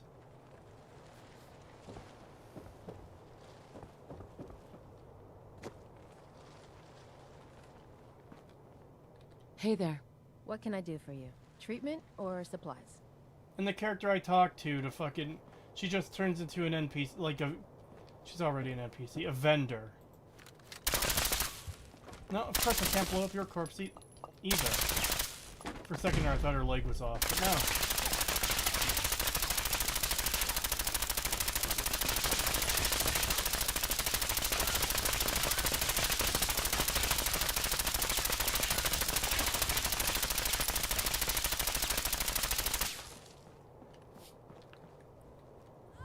She was already a vendor? Yeah, I get that she was already a vendor. What I'm saying is, like, she's the person you talk to when you wipe out all the raiders, and she says congratulations and turns back into a vendor. Like, it comes across as literally just a random NPC. Not anyone of any significance, not, you know, the new leader of Nuka-World.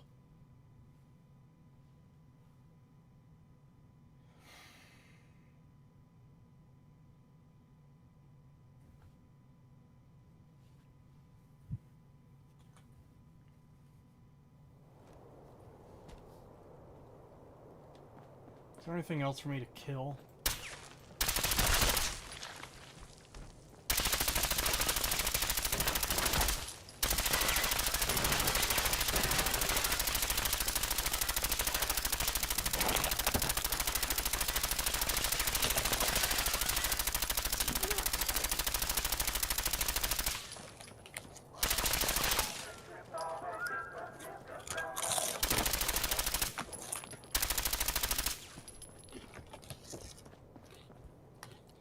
This is what people mean when they say quests are hard to distinguish from Radiant quests. Kinda. I pray for you on your quest to finish the analysis of this trash heap. Yeah. I might poke around at the script tonight for this. What the fuck?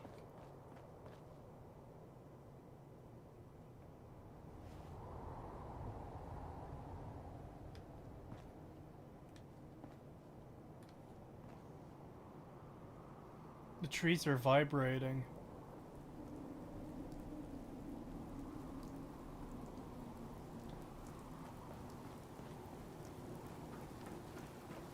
Anyways, yeah, I started scripting the Creation Club stuff. I didn't finish that. I got working on the Starfield review and analysis, of course. I'm tempted to poke at the script for Part 5 of the Fallout 4 analysis, though. Can you see why Nuka-World was my breaking point where I finally just decided that Bethesda was shit? I haven't even played, like, the content you're supposed to play yet, aside from the opening part with the overboss. But, like, yeah. I mean, my breaking point was before this. That's why I'm only playing it now for the first time. But, like, yeah, I could see why for a lot of people this would be their breaking point. So fucking dog shit. Yeah, it is bad.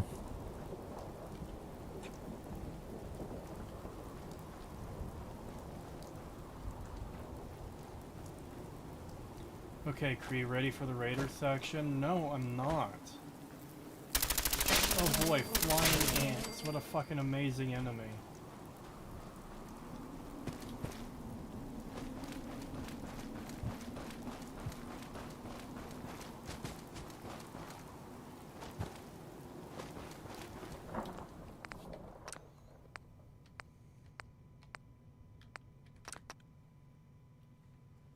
There's a haunted mansion somewhere. I don't know what you expected.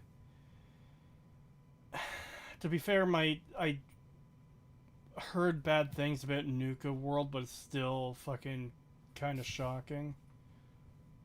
Also, this fucking thing, what the hell?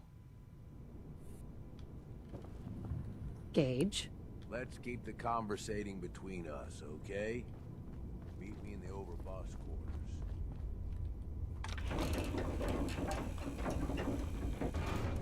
Why do you need an elevator? Okay, whatever.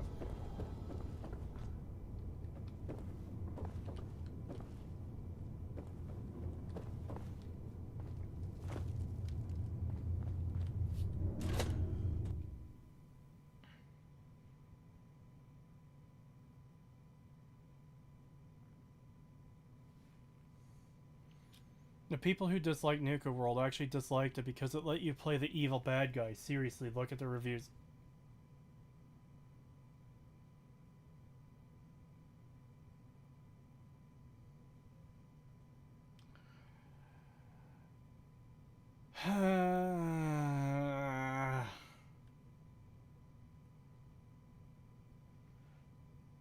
This DLC has everything.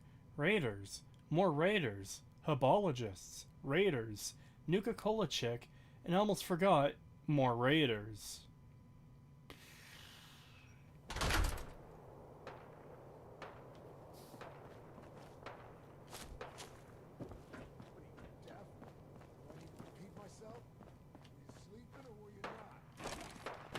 Good textures. Very good.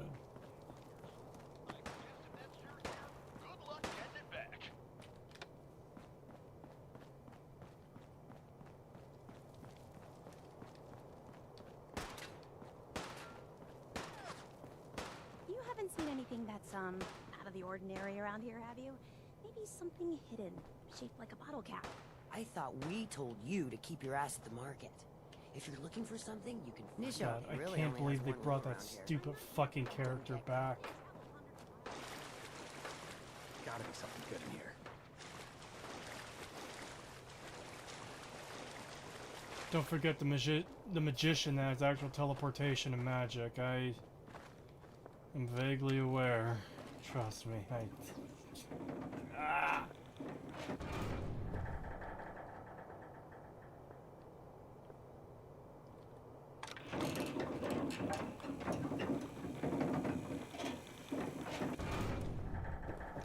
fuck did you get here, pagan? Yeah. Remember Half-Life VRAI? How the fuck? Because, like, I left before this guy, and he's just here. Hey, Gage. Welcome home, boss. The digs are yours now. I hope you like the look. Coulter had some peculiar tastes. But this view is something, huh? Everything you see here is under your control, now that you're in charge. I still don't get it. Why put me in charge? You may have noticed that our former overboss, Coulter, was a fucking asshole. And that's me being nice. Ended up being poisoned for this whole operation. The way I see it, surviving the gauntlet means you got what it takes. Or at least the potential. For a good while now, we've needed someone who can get shit done, make real progress. Sorry, pal. I don't want the job. Oh, come on. I haven't See, even told you about all the perks. There's another example of the dialogue problem. Don't want the job was my option. So it's like, okay, that probably means my character doesn't want the job. But, like, it's a genuine question. Hey, don't you want the job? So I thought that might have been a possibility. But no, it is just my character saying, no, I don't want the job. Yet. Like I told you, better to be running these guys than fighting them. And, you try and leave now. That ain't gonna go over so well. Just give it a chance. Okay, so you're forced to be their You might leader then, even unless have a you little kill fun. them. Look, I'll be honest with you. This operation needs someone to step in and take the reins. Sure as hell ain't gonna be me. Leading outright ain't my style. And there's already some blaming me for supporting Coulter all this time. My talents are best put to use helping a new overboss get all this shit under control. You get me? No. Oh, sure. I understand. So, are you just gonna paint the bullseye directly on my back, or what? I ain't gonna lie. It's a part of the reason you won't see me stepping up and running things. But I'm telling you... No, the NPC just passed it ain't charisma gonna check and be that persuaded bad. you. Let's Oh, take a come step on. back and talk big picture, okay? Nuka-World. Shit. This was the dream. Huge. Built like a goddamn fortress. You run this, world is yours. We had a Fucking good hell. head start on it. A lot of work went into getting the disciples, the operators, and the pack to work together. But we got here. About a year ago, we push in through the front gate. Take over Nuka Town. Get these traitors under our thumb.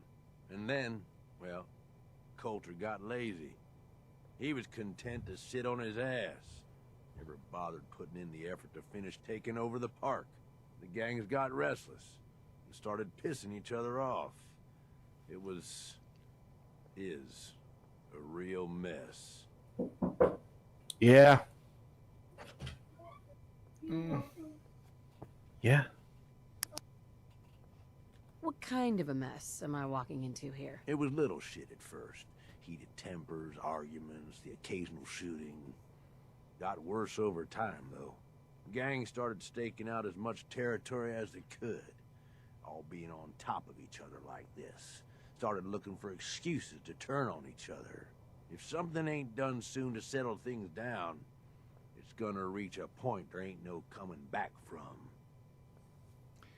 You're his scapegoat, Kree, literally in your case.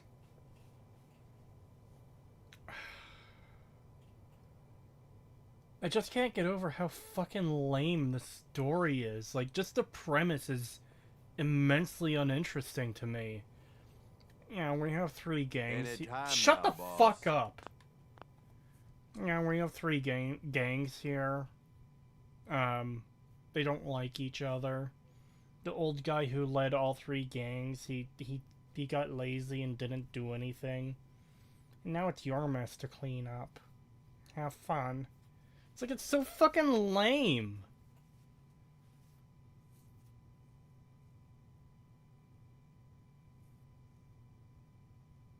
This is where Starfield interruption started? Yes. Yes, it is. I've experienced this before in Fallout 4. When, getting footage and checking stuff, I didn't really have to deal with it on stream much. But, like, they made it even worse in Starfield, where if you press escape, you exit dialogue outright and have to go through parts of the dialogue again.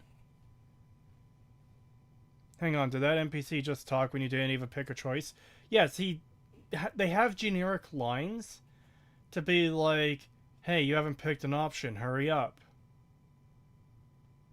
It's annoying how they talk. If you take too long, they walk away.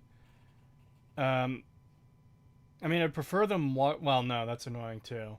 It's just so unnecessary to have the characters be like, you gonna respond?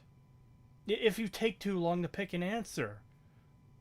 What if I'm eating? What if I'm taking a drink? What if I'm scratching my fucking balls? Leave me the fuck alone. We don't need the shit in the games where the characters are like, hurry up and pick a response. Just have them fucking wait. There's nothing wrong with an NPC, like, staring at you, waiting for a response, not fucking saying anything.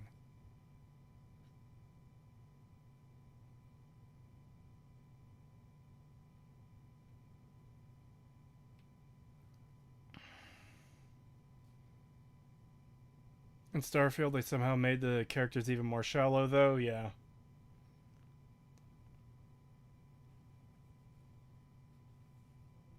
Imagine if people did that in real life. You're gonna say something, hey, you're gonna pick something, hey, say something.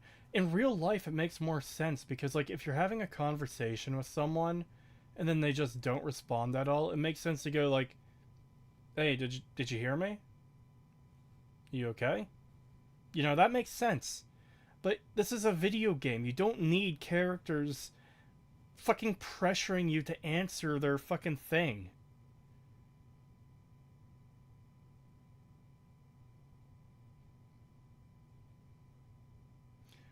Another thing I hate is when you're in dialogue with someone, and because you're no longer in like a menu or anything, you're actually like still playing the game. You could just be interrupted by anything at any time. Yeah.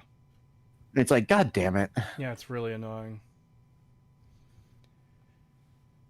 When you said necessary, it triggered my Siri to activate.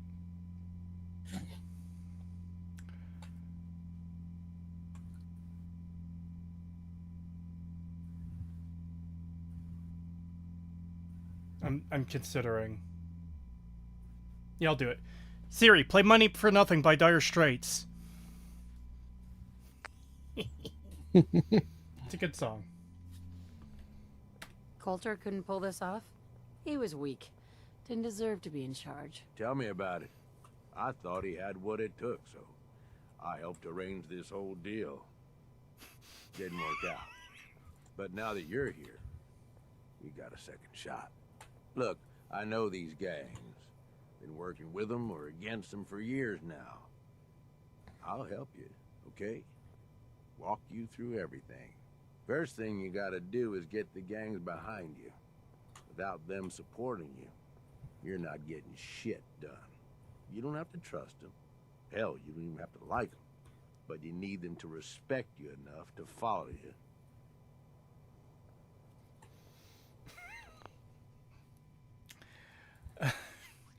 I can't read the voices comment in case it actually does activate someone's thing.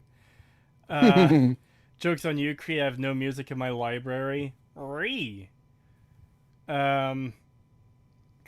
you activate my phone.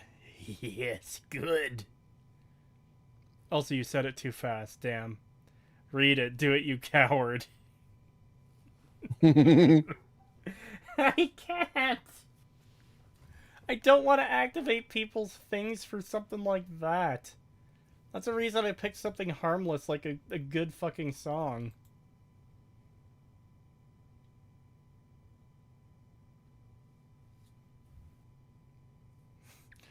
Destroy the child, corrupt them all. Chad is begging me to read it. Don't worry. Everybody likes me. Yeah, I wouldn't count on that. Look, technically, you're already the new overboss, right? That's like half the work done right there. Just meet the leaders. Talk with them. Flex your muscles a little. Show them you mean business. What happens after they're on my side? Then, we get started on taking over the rest of Nuka-World. But, one step at a time. You in?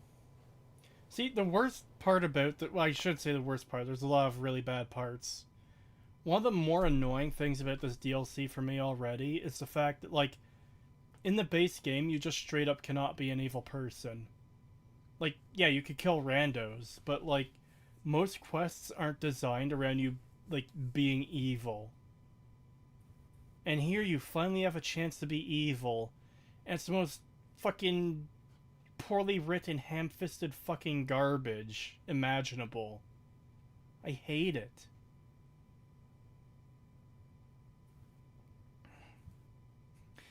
Okay, this one I will read. Siri, execute Order 66.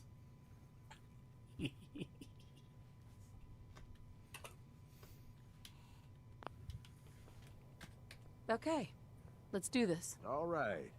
That's what I'm talking about. It's also the fact that you have to pay for a DLC so you can actually be evil.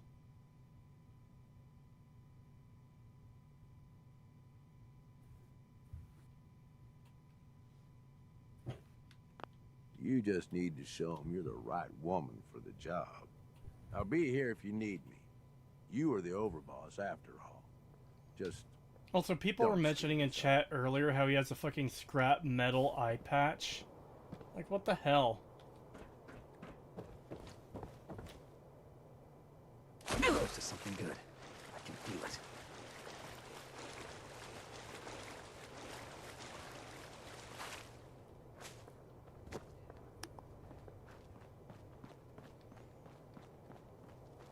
Watch yourself, boss.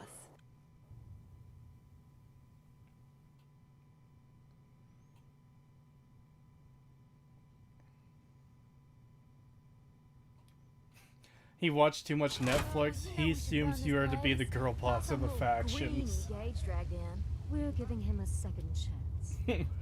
Gage screws this up. He knows we'll skin him alive. So shut up. Yeah, it's probably a good thing we didn't try to play casual TF2 today. No, it's completely fucked. Yeah, it's mostly bots, and then the one round I got into had an absolute massive retard in it that I just couldn't stand, and I left. He was literally bitching that we had engineers when we were on defense. Fuck, turn the radio off. I want to take the items. Hey there. So, you're Gage's little pet project. And what are you? His grandma? If I was, I would have slit that little suck-up's throat a long time ago. Gage will never be one of us. He's a failure. He's lucky we're giving him a second chance. Everyone knows we all wanted Coulter dead. Of course, if I had my way, it would have been a slow, painful process. It was definitely a slow process. Let's get this meet and greet over with. I'm Nisha. I lead the Disciples. We've only got one rule around here, and that's keep... God, this is something that's always bugged me with her. How the fuck does she see anything? She's completely blind.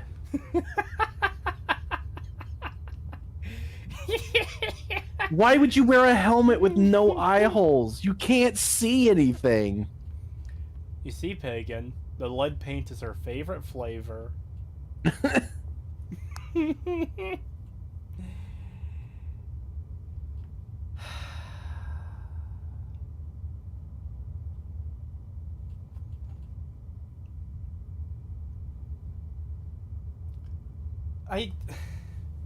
I wonder if, like, the person who designed this helmet, this character, was...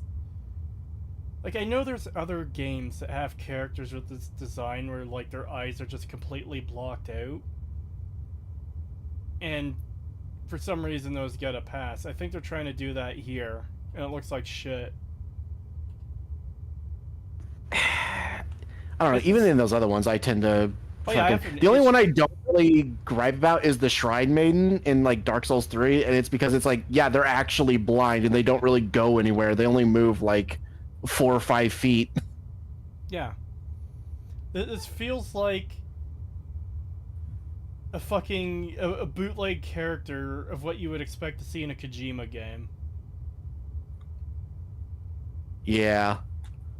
I don't know how else to describe so it. bad. I don't even know if that's accurate for Kojima either, because I've never really played any of his games. I just know that he has wacky character designs. And it feels like someone trying to emulate something like that.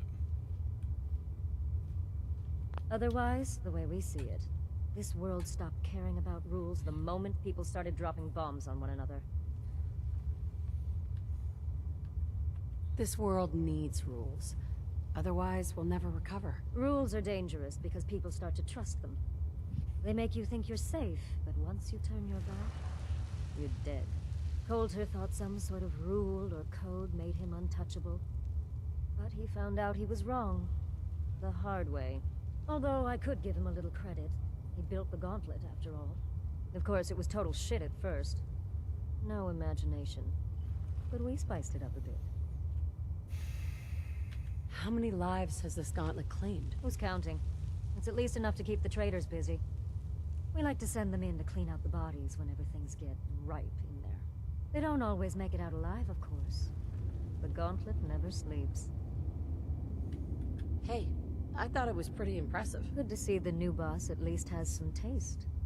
I might let you keep that head on your shoulders after all. Let's just hope Gage is right about you. He made a lot of promises to get us here. Never followed through.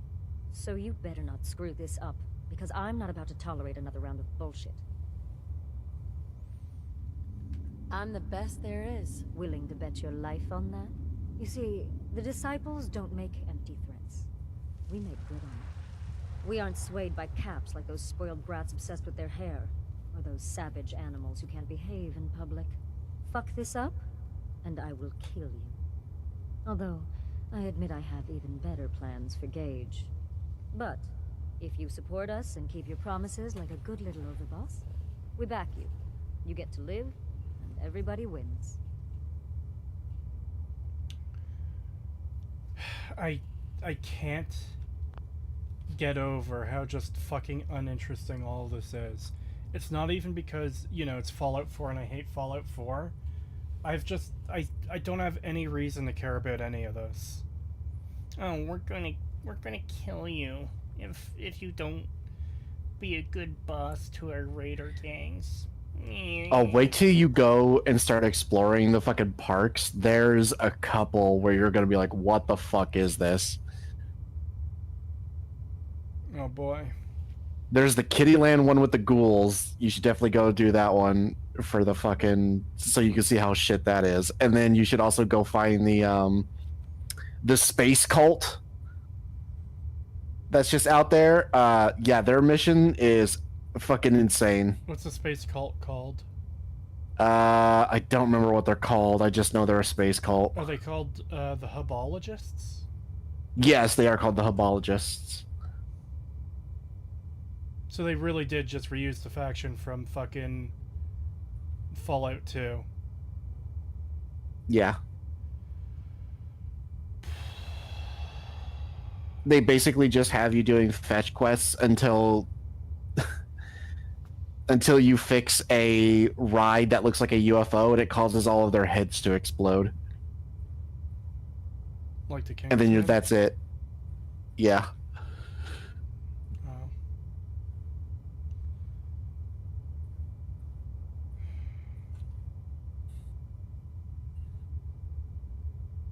God, I hate this. There's someone over in the Twitch chat. Hello. I don't make promises, and you'll do what I say. I once knew a man with an attitude like that. I let him live just long enough to regret it.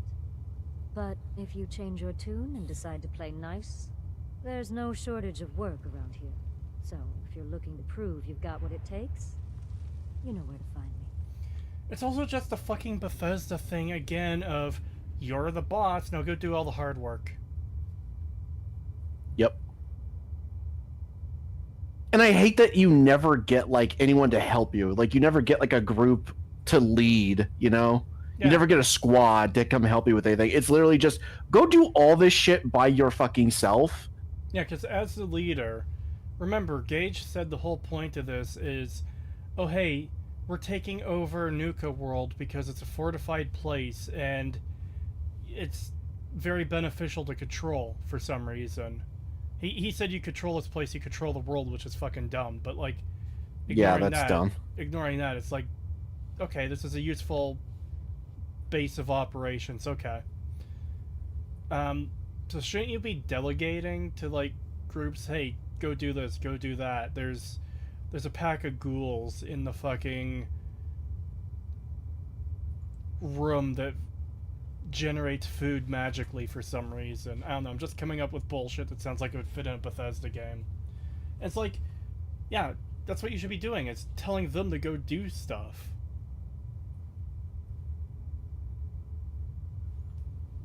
There's just a message in chat. Kill.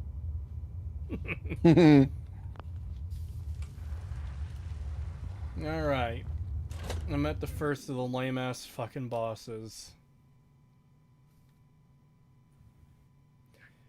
Kritosis, are there any other entrances to Nuka-World other than the monorail? Yeah, I think there's, like, the front entrance. Like, literally the front door.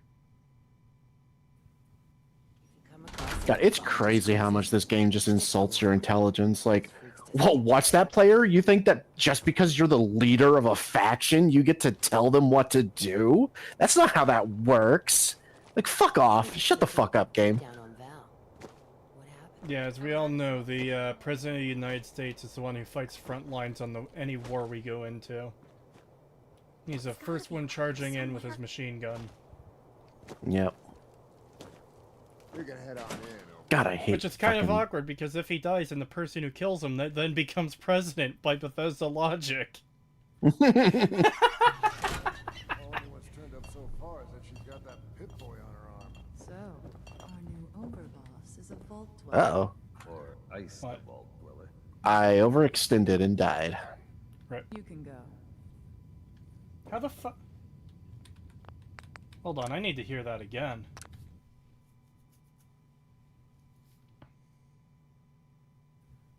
So, our new overboss is a vault dweller.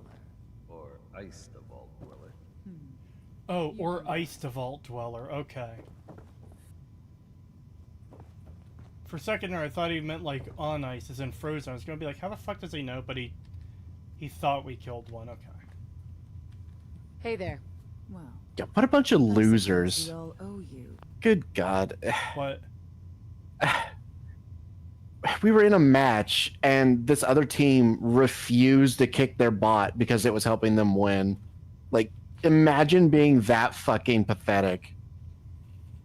Those are the kinds of people who will actually lead to the fucking destruction of humanity. It's like, Yeah, it is insane. We kicked our bot the moment it joined, and then we were like, hey, kick your bot, please. And keep in mind, they only had, like, one bot out of, like, you know, basically a full team. So they could have easily done it, and they just refused to do it. They just didn't do it the whole match. Imagine there's a war in the real world between two nations, and, like, somehow Skynet wakes up from Terminator and starts producing robots, and it decides to help one side of this one side of this war. And then the side who's getting the help is like, sure, we'll take the help, we're losing anyways. And then they defeat the bigger force, then the robots fucking turn on them and kill them. Like, unironically, those are the people in that Team Fortress 2 game that would trust the robots and lead to humanity's destruction. Yep.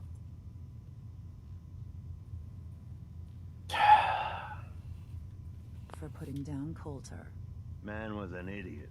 Made us all look God, bad. it's just so sad. I love TF2, but God, does it have some of the dumbest people in the world playing it. Yes, it does. Like unironically, like first there was that match I just mentioned, and then like I said, there was that one where the guy was literally bitching that we had fucking like 2 engineers while defending, and it's like, dude, we're defending. Like, yeah, it makes sense. We're gonna have 2 fucking engineers, and they're building like, you know, teleporters and dispensers, and they have 2 sentries, and everything is going really well, and the dude just starts losing his fucking shit, and it's like, okay, well, I'm just gonna leave because fuck this. Like, I'm not dealing with this. Alright, I want to grab a comment here. Bro's comparing Terminators to bots and shooters. Ah ha ha ha ha. You're missing the point. The point isn't that TF2 bots are similar to Terminators. The point is, the kinds of people who are going to allow themselves to, like, to keep a bot on their team in a fucking video game so they can win over the other team because they've got a bot that can instantly kill the entire enemy team. Those are the kinds of people who would trust the actual fucking Terminators if they, like, if there was a war. Because it would help fracture humanity for the robots so the robots could win. That's what I'm getting at. I'm not saying TF2 bots are the same as Terminators. I'm saying the people who trust them are the fucking problem. Yeah.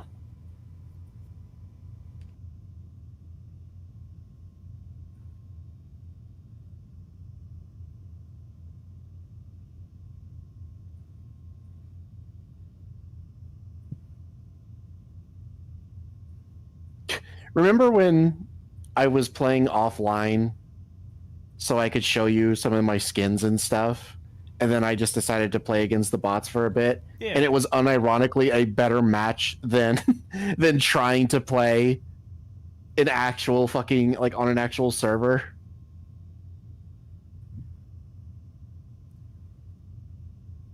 Yeah. It's so fucking sad. But it's like, yeah, the offline bots act like actual people, like competent people to a degree. It depends on what you set them on. If you put them to easy, they're pretty stupid.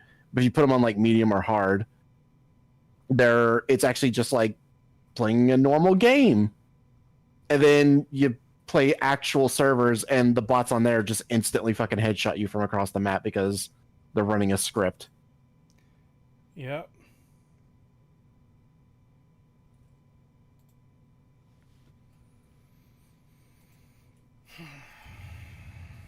His own little car. I guess we can take some solace in the fact that someone finally gave him what he deserved.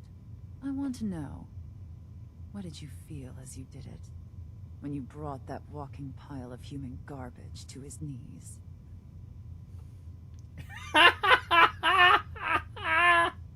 Hey, at least, Pagan, this game has finally given me a dialogue option that I like, that I agree with. Bored then, bored now. Bored. Very fitting. Kinda like this conversation now that you mention it. Hey, you don't get to talk to Mags that way. It's all right, William. Regardless, Gage's decree means that you're the new overboss. I suppose we can only hope you work out better than the last one. I'm Mags. This is my brother, William. Pleasure. Along with our co-conspirator, Lizzie, we run this crew. Call ourselves the Operators. You'll come to understand soon enough that we are the only gang you should be backing around here. Because we're the only ones who see this place for what it is. A temple. A testament to the only thing that matters in this world.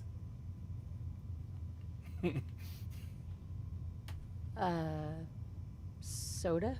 Huh. Not quite. Caps. This place was built for the sole purpose of taking caps out of the pockets of fools. We only joined Gage and Coulter's little menagerie in order to restore it to that goal, though by somewhat more cutthroat methods than I expect its founders intended. Instead, Coulter had us sitting on our asses for the better part of a year while he lived large in his damn mountaintop. And that means, if you're going to be in charge around here, we'd like some assurances that you intend to bring this place back to its true purpose. And that we're going to get back to robbing folks of their fucking money. Actually, I'm really more in this for the soda. Great. Another nut. William. Of course, Overboss. So, you're welcome in the parlor whenever you like.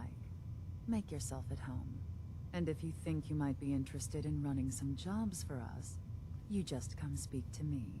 But do take a little time to consider the kind of life we could all have if we put this place back to doing what it does best. Should be a couple odd jobs available if you want to get your hands dirty. Talk to Mags.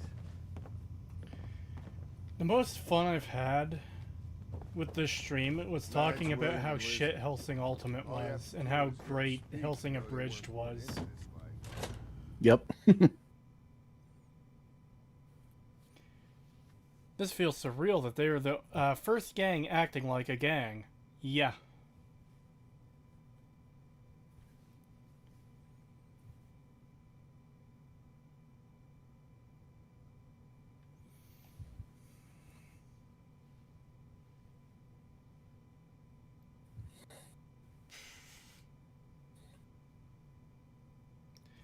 She specifically said it was to get caps out of their pockets. Yeah.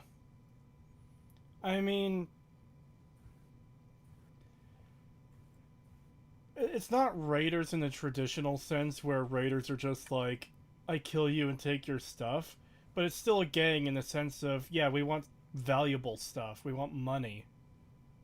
At least it's fucking something. William normally had me frisk visitors. But you get special treatment.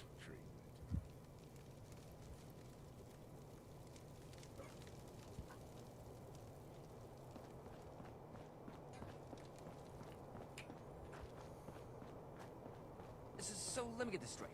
Some scaver makes it through the gauntlet, takes out the boss, and now we're all supposed to follow her?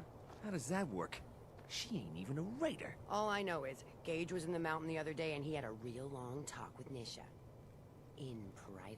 Gage? How the hell with that guy? What's he ever done around here? Hey, I'm just telling you what I saw. You want to know more? Then maybe you should ask Mason. What do I look like? An idiot?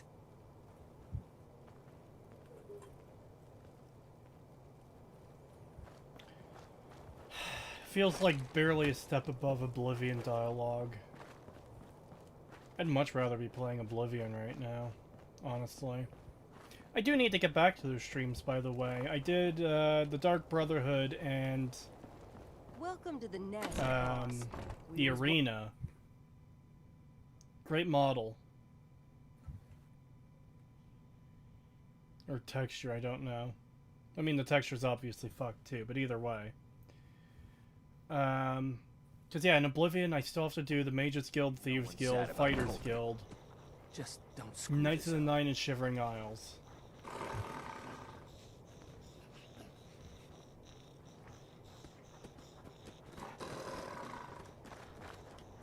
Mason tarred and feathered the last alphas.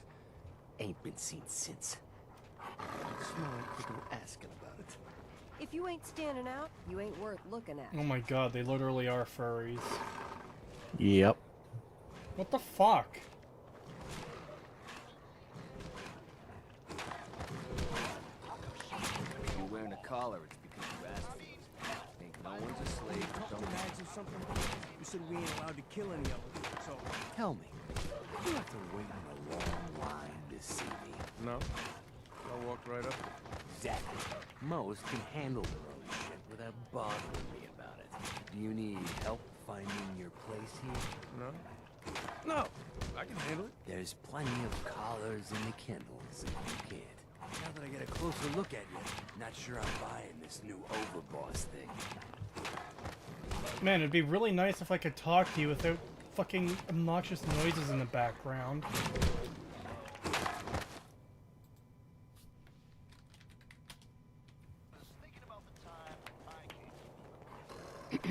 Now that I get a closer look at you, not sure I'm buying this new overboss thing. As long as you care about yourself, you'll do what I tell you. I forgot about the fucking gorilla. Name's Mason. Did they specify if that was a synth This gorilla here's and how they got it? I think You that might was be the overboss. So someone made a video. I think it was Mr. Caption who made a video on this, and he mentions there's ghoul-rillas in this game, and I think it might have been one of those.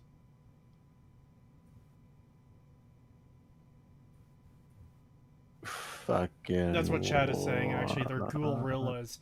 It's a ghoul, but a gorilla. Right! Yeah, because there's fucking. Oh my god. Yeah, there's literally an exhibit that still has gorillas in it, and there's a caveman guy Oh, yeah, there's living like a with Tarzan gorillas. guy. Yeah, he's living with the gorillas. I forgot about that. Jesus Christ. Make the paint stop. I hate this. Yeah, you have to help him defend his gorilla family from fucking gator claws.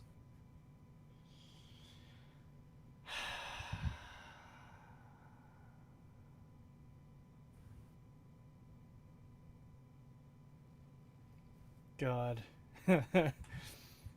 Box Fox Scoot is echoing my feelings in chat. Hate! Hate! Yes.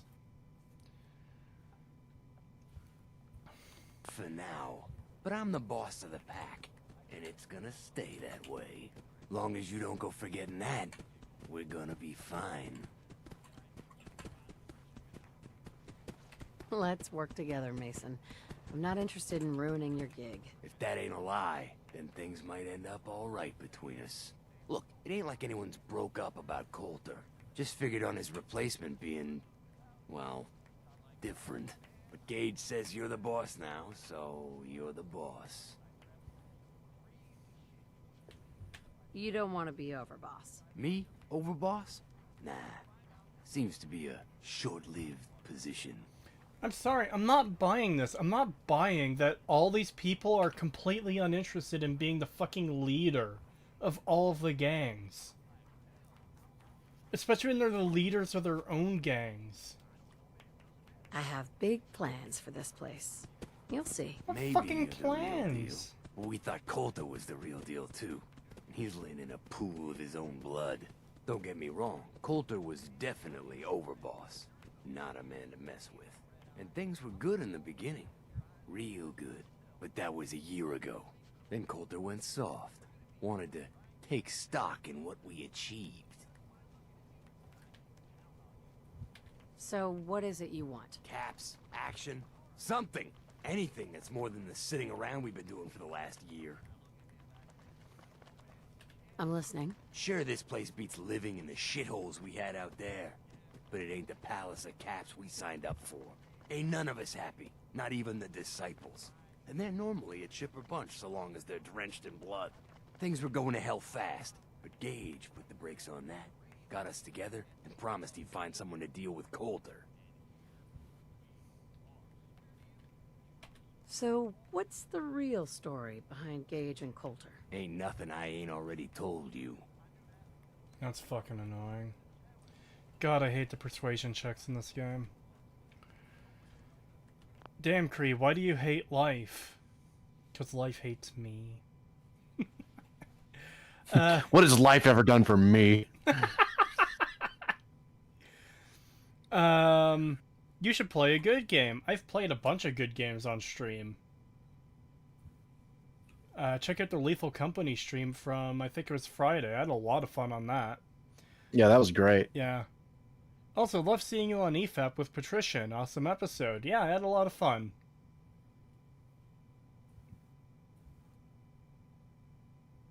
They don't want to be errand boss? Yeah, I guess. What does this guy eat that he's so jacked? Good question. Fallout 4, the second most detestable Fallout game. How high must the death rate be for the boss if they don't want the job? Like, it's crazy that this guy literally just said it's a short-lived position, when the previous guy held the position for a year and was the first overboss.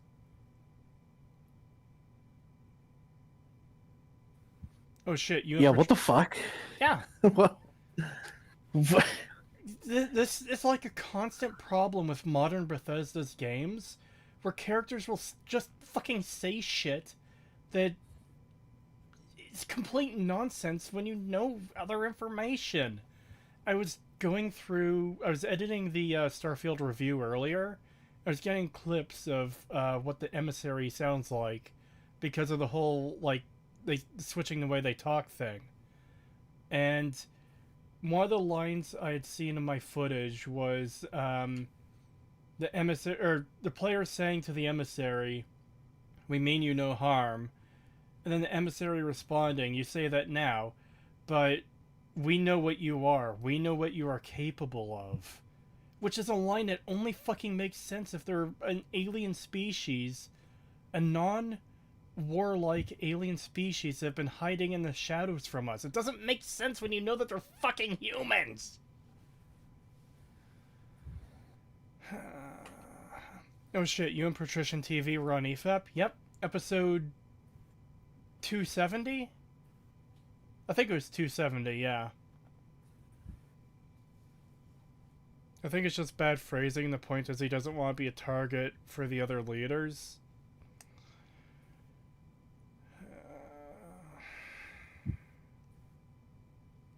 Ahoy, are you suffering? If so, how much? Yes, and immensely. I'm not Coulter, so that better not happen to Total me. Bethesda sure, death. boss. I get it. I do. We're totally willing to give you a chance. We are. Look, let's cut to the chase. You gonna do right by the pack? I hear you've been talking to the other gangs. Be a good dog and do what you're told, or you'll be put down. Trust me, it definitely won't come to that. One last thing before I let you go. There's always work to do around here, keeping the zoo in order. If you're ever able to lend a hand, drop by. Loyalty's a two-way street. The pack lets it all hang out. Gotta chase what you want to catch. If you can take something. I hate these characters. Yep, that's a ghoul-rilla.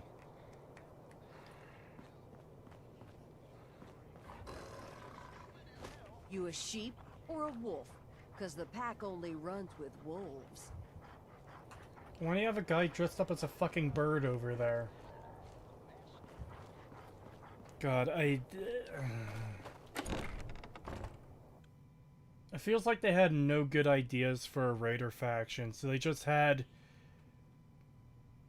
like one normal raider faction, then a bunch of edgy fucks and a bunch of fucking furries. Like, why?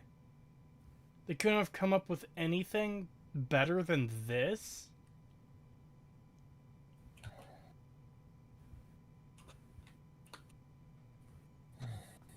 Why are you asking why a guy is dressed as a bird at a furry camp? Because she literally just said, "Are you sheep or a wolf? We only run with wolves." Which, I mean, yeah, I get the intent behind it, but then it looks fucking silly when she says that and you have people dressed up as not wolves. Been waiting for you. Total Harambe death. Harambe deserved more. In fact, if Harambe survived, we might not have gotten this shit-ass DLC. It is funny to think that, like, a gorilla dying in a zoo was, like, the fucking... The Nexus event for our timeline that changed everything. Yeah, exactly. The Nexus event. And it's like, bruh.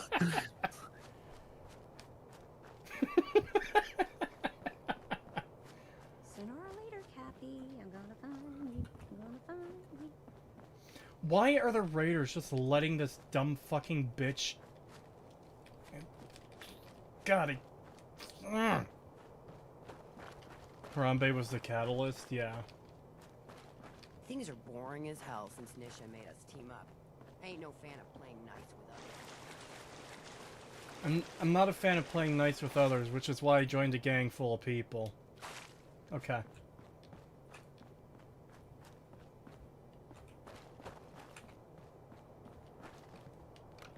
That last one died too fast. I'm losing my touch. Sure, we carry guns, but knives are where it's at. It's not fun unless you're up close and personal.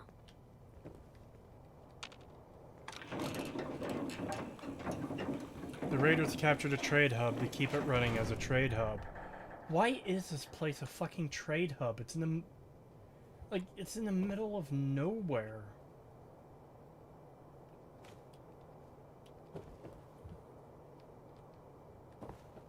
The overboss returns. Now, you're back in one piece. That's a good sign. Everything all peachy with our friendly neighborhood psychopaths? Sure hope you didn't promise them too much. I mean, going a little over the top is part of the game, but you don't want them holding it against you if you can't deliver.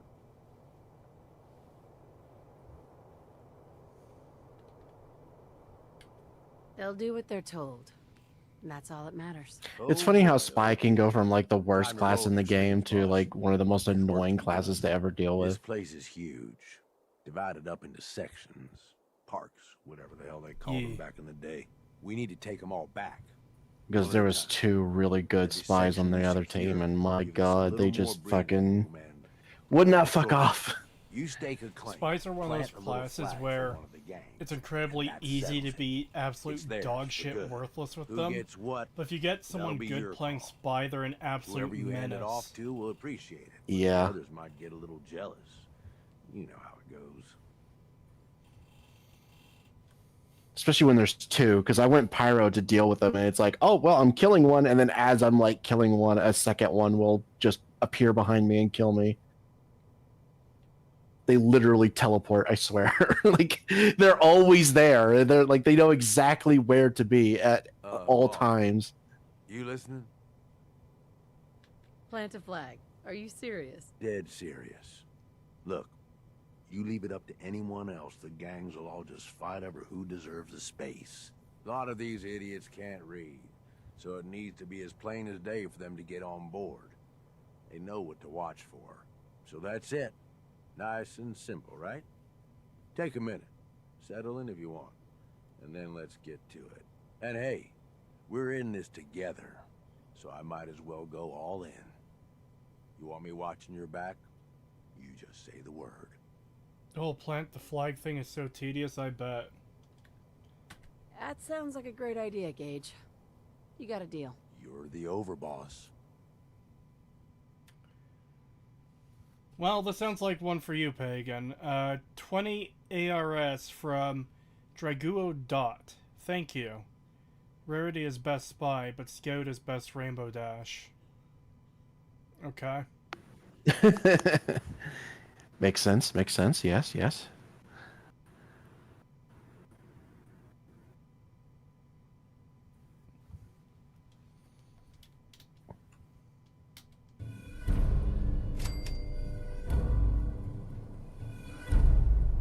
You listening, Kree? Kree, you listening? Reply to the dialogue, Kree. Kill me! I just imagine it's just like the fucking South Park joke of someone in extreme pain. They're just like, kill me.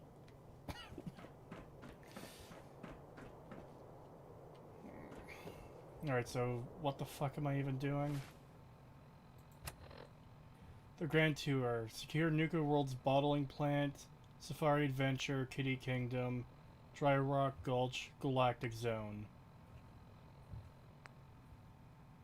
Oh, perfect. There's 5 locations to split up between 3 factions. I'm sure this won't lead to any stupid, contrived fucking bullshit.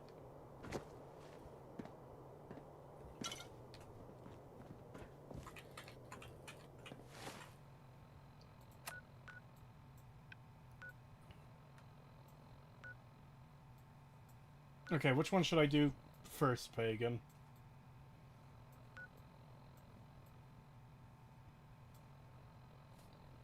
Sorry, what? Which one should I do first? The 5 areas. Oh, God.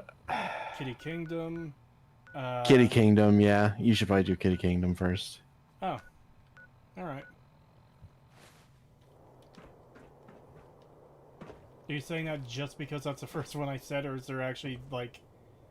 It's because it's the one I mentioned with the fucking ghouls and stuff, and there's a story in there that is really fucking stupid. Alright.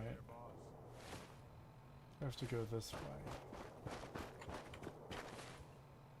Well, not so much the story is stupid. It's not great, but it's more of the things the character does that are like, what the fuck?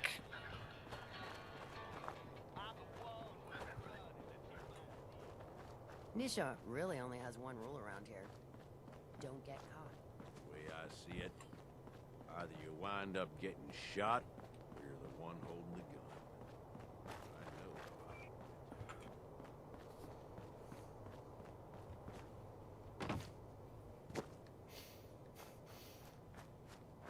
Hey Ellis, look!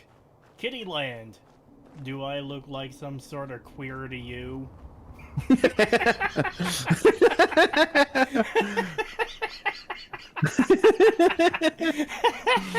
Jesus Christ.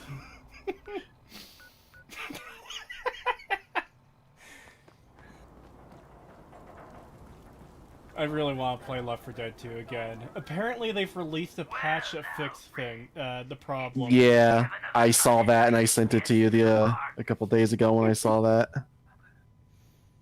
Yeah, so maybe we'll attempt another stream of that.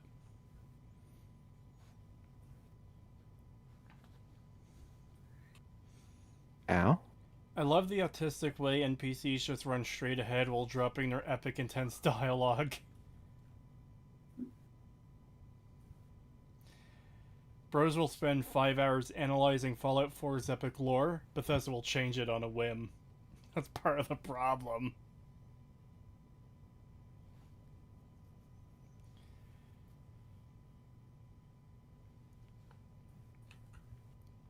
$5 from Snub Caboose. Thank you. My blood boils when you have the position of Supreme Lord of Raiders, yet you have to do all the work while these goons meander around. Yeah, especially when one of their, like, the last boss we talked to is like, yeah, we want to fucking do something. I don't want to just sit around. And then he continues to sit around while you do everything for him. Yep.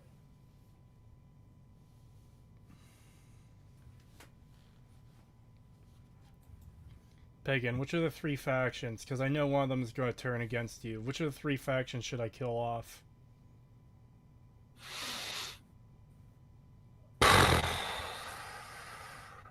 I'm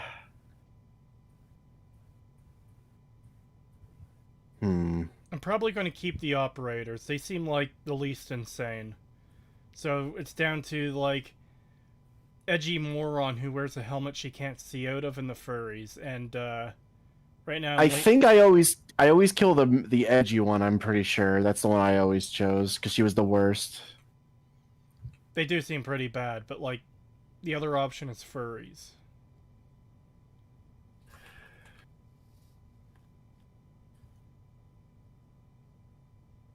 The disciples hate you no matter what. Up, performers! It's time for another show.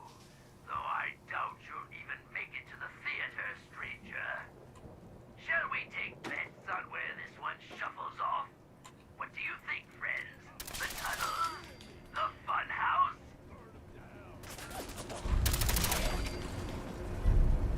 Do you enjoy that lovely glowing mist? Feels great to us. Why, we've got sprayers all over Kitty Kingdom. Can the AI just not handle this?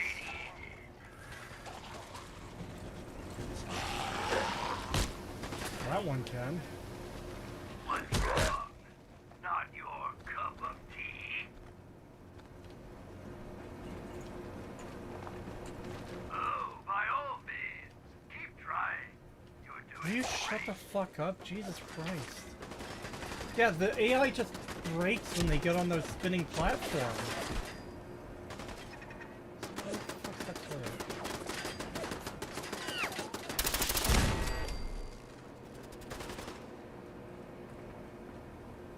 Gage, stop being an idiot. I already regret taking you. Their AI just fucking breaks when they get on the spinny thing. feeling lost? Pathetic.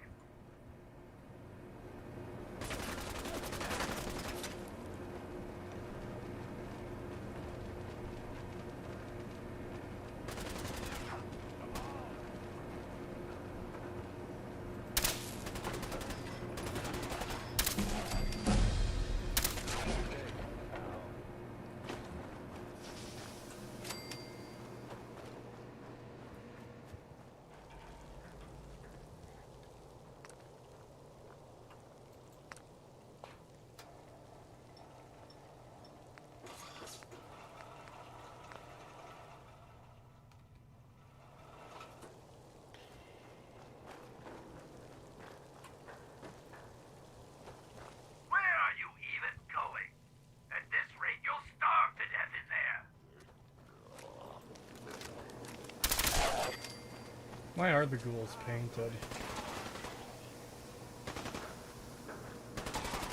Oh, that'll give you explained later. Oh, well. Mm-hmm. Let me guess, the answer is something stupid. You'll see.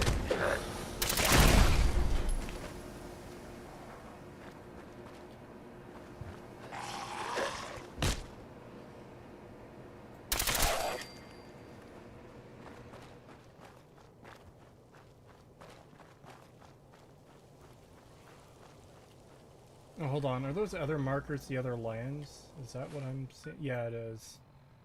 So I literally just have to go all the way to the theater, I guess. Let's see. Kitty Kingdom, Ferris Wheel, Funhouse, King's Cola Castle, World of Refreshment, Secure Nuka-World's bottling plant. Okay.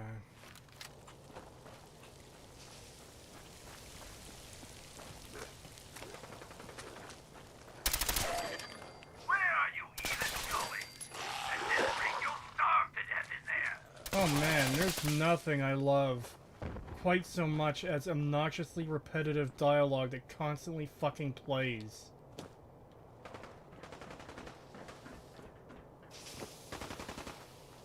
Oh boy, I love when I'm halfway through a match and I get fucking auto bounce to the other team. So much fun. You might not expect to get auto balance to the losing team, but that just might be what you get. Oh, shit, Well, that to one be was- fair, we're actually kind of winning, so I guess I won't complain too much. You might not expect to get auto balance to the winning team, but that just might be what you get. My favorite is when the auto balance happens when there's like 30 seconds left of the match.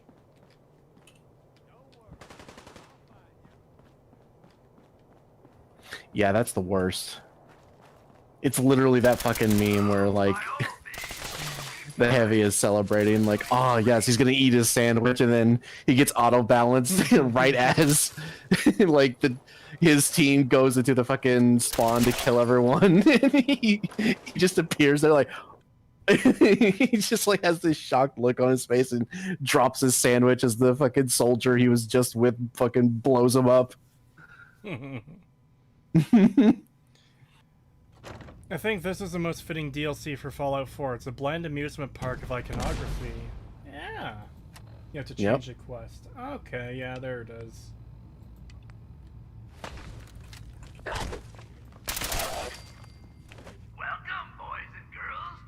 Oh, thank you, Pyro, for blocking, like, half of my fucking rocket shots. Thank you so much.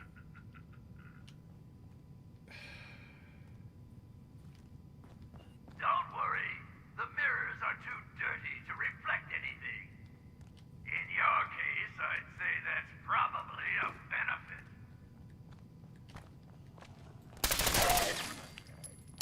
Most of these aren't mirrors, though. They're windows. God. It is totally in line with Bethesda at a... Shut the fuck up, Jesus Christ. It's actually goddamn insufferable. The dialogue won't fucking stop.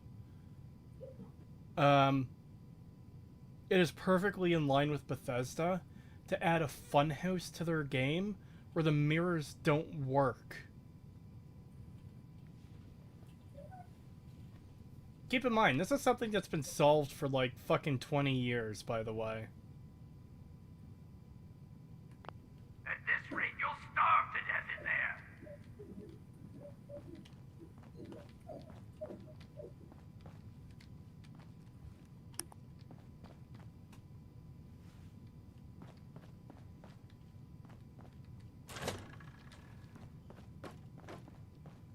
Wow, look at that. I secured the fun house.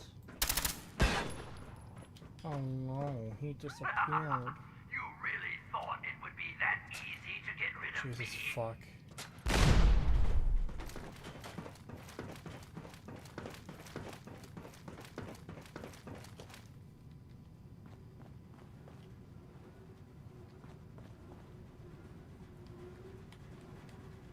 I definitely trust fucking Bethesda physics on this.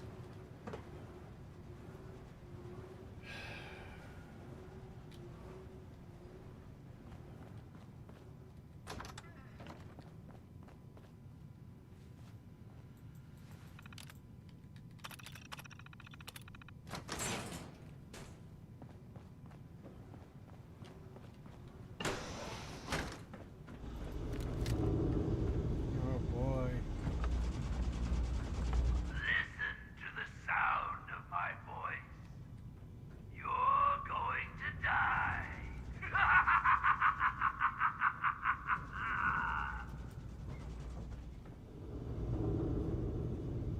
Oh, by all means, keep trying. You're doing great. Why does he need to stop talking? Or sorry, why does he need to keep talking? Oh, there's glass there, so I can't go down that way.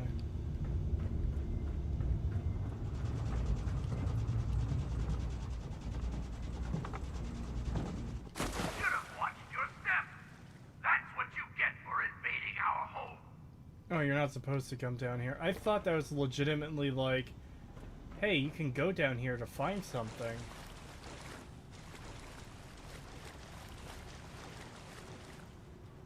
Lame.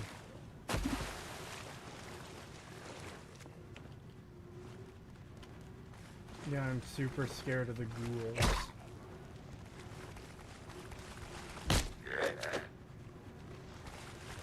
Oh boy, just keep spinning until it catches up.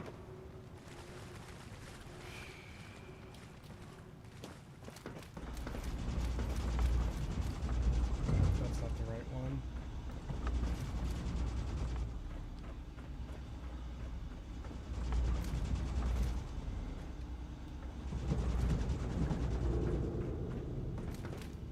How the fuck did you get up here?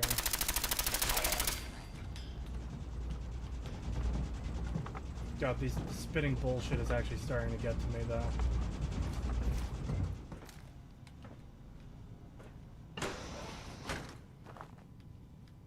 Feeling dizzy yet? Can't tell which way is up.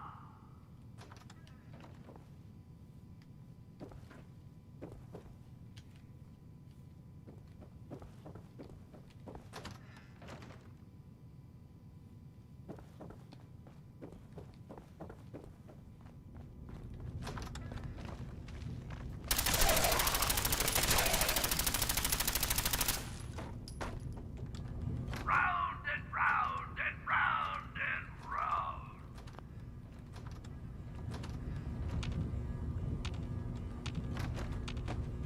Oh, the doors automatically close. No, that's not the room I want.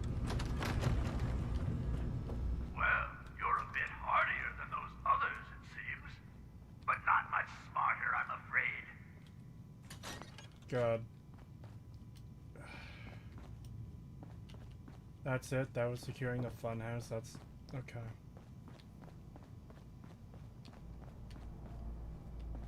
Isn't it fun? It's like a real fun Sorry, house.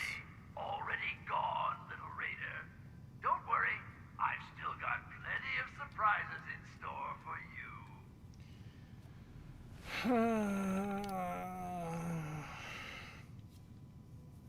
Today! Not tomorrow, today! Yeah, that... this game is making me think that.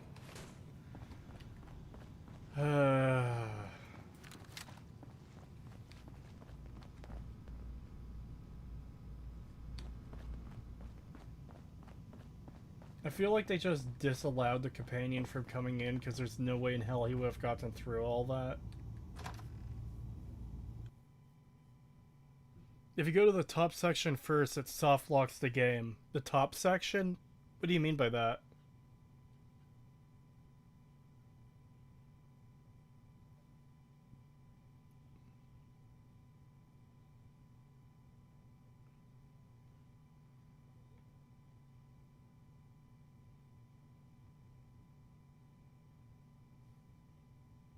Sure is taking a long time to load. Oh, by all means, keep trying. You're doing great. I want to kill this guy purely because he won't stop talking. Not even because he's being antagonistic towards me. It's that he won't shut the fuck up.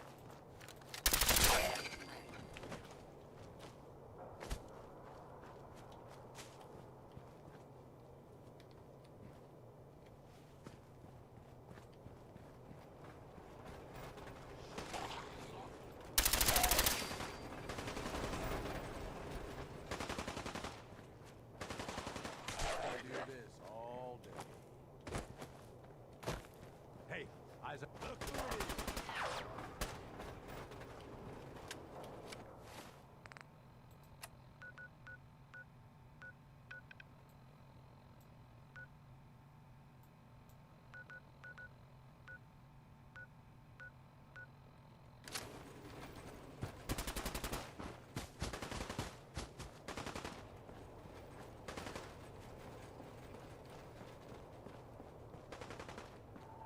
Yeah, this part of the park is full of this fucking stank-ass green gas. Yeah, I'm sure one of the gangs will love inhabiting this place.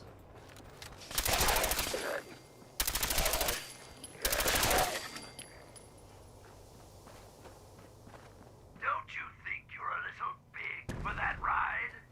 Around the middle, mostly. Well, fuck you too, Though we do asshole. occasionally make exceptions for simpletons like yourself. I've done this hundreds of times.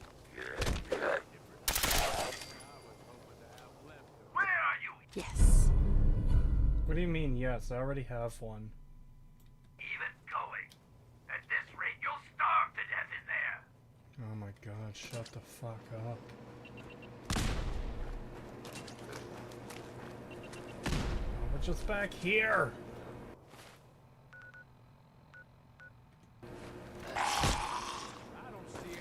Oh, you're my companion.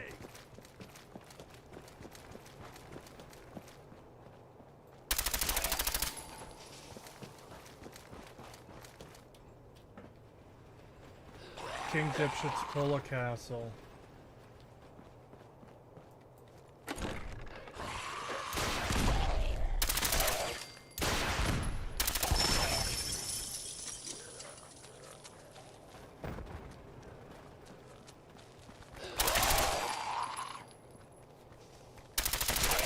Is there any actual, like, significant lore or story here?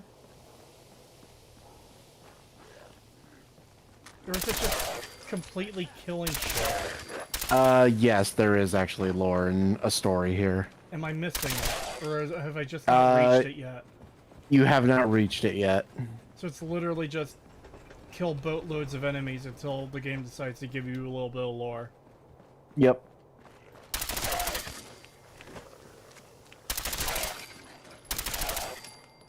Remember, this...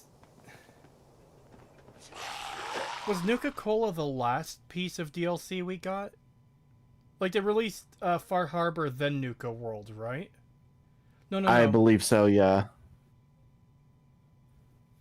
I'm pretty sure Nuka-World was the last. People, well, I shouldn't say people. One person in chat said yes. This was the last piece of major content we got from Bethesda. Direct from Bethesda. So, like, yeah, there's 76, but everyone blames, like, a side studio for that. Nuka-World is the last piece of significant content we got from Bethesda prior to Starfield. And people were hyped for Starfield. All I'm seeing here is fucking proto-Starfield. Yeah, it's shit.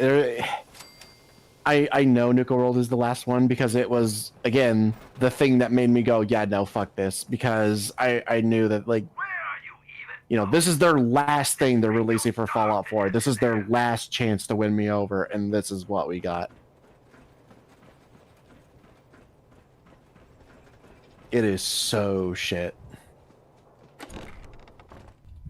We talked a little bit about this guy in this place. I don't know if you remember, Kree, on one of the Stag episodes, me and Seth were talking about Oswald, which is Yeah. a ghoul that has, like, Magic. weird powers that are never explained. Yeah, again, I'm aware of this from, I believe it's Mr. Caption's video? Where he says, "Oh yeah, there's straight up magic in this game now." Yes, there is straight up magic in this game because of what Oswald does. There's also a story here that's like if you can bother to read the terminals and stuff, but it's literally just the staff were here when the bombs fell, and they tried to live here, and obviously things kept going awry, and all of the staff started to turn into ghouls and went feral, and he decided to try and keep everyone together as ghouls and defend this place. And he sent like one woman out to go find like a cure or something, and she's literally dead like a couple of miles from here. She's just in like a ruined house dead.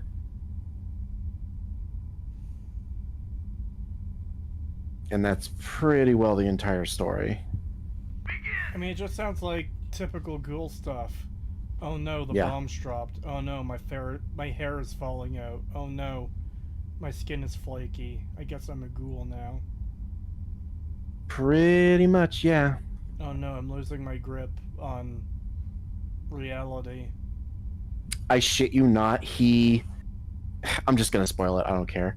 He reveals, because if you go into one of the underground areas, he'll be painting a ghoul. And he literally specifies that he's like painting them to scare the raiders away. Why in the fuck would that scare the raiders away? I don't know. It's so fucking weird. You can also randomly, like, easily talk him down at the end where, you know, he's like antagonistic towards you the entire time, and then the final confrontation comes and you could just be like, hey man, chill, I'm cool. And he's like, oh damn bro, I didn't know you were chill like that.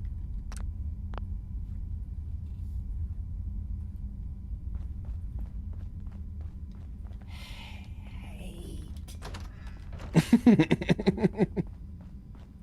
now,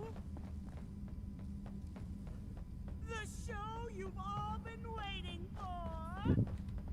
Oh, here we are.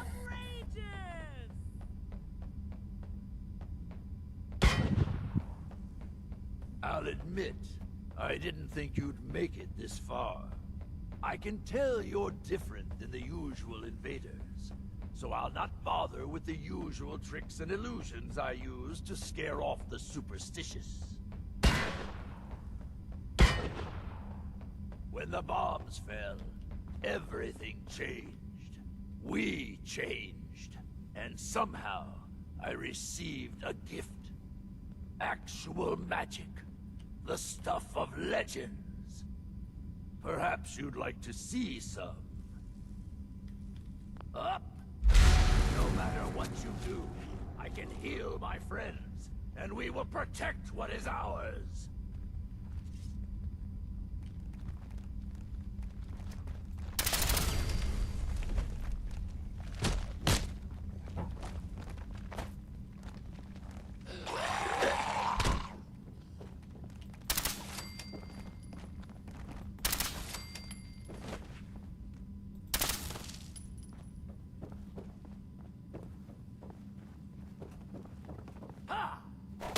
Well, didn't let me talk to him. Is he one of these NPCs where if I shoot him, he'll go into a wait, don't kill me mode? No, he'll just disappear until you get to the next set piece. Oh. Yeah, you have to go through a few set pieces before you get to the final. Sorry, but I'm not going out that easily. The show must go on. So yeah, this does appear to be actual magic, but I know I'm gonna have to deal with fucking retards who are gonna be like, no, you don't get it, he's an illusionist, he's using smoke bombs to disappear, he's using glowing one powers we've seen before to revive dead ghouls, which no, that's not how it works. That's not how any of this works.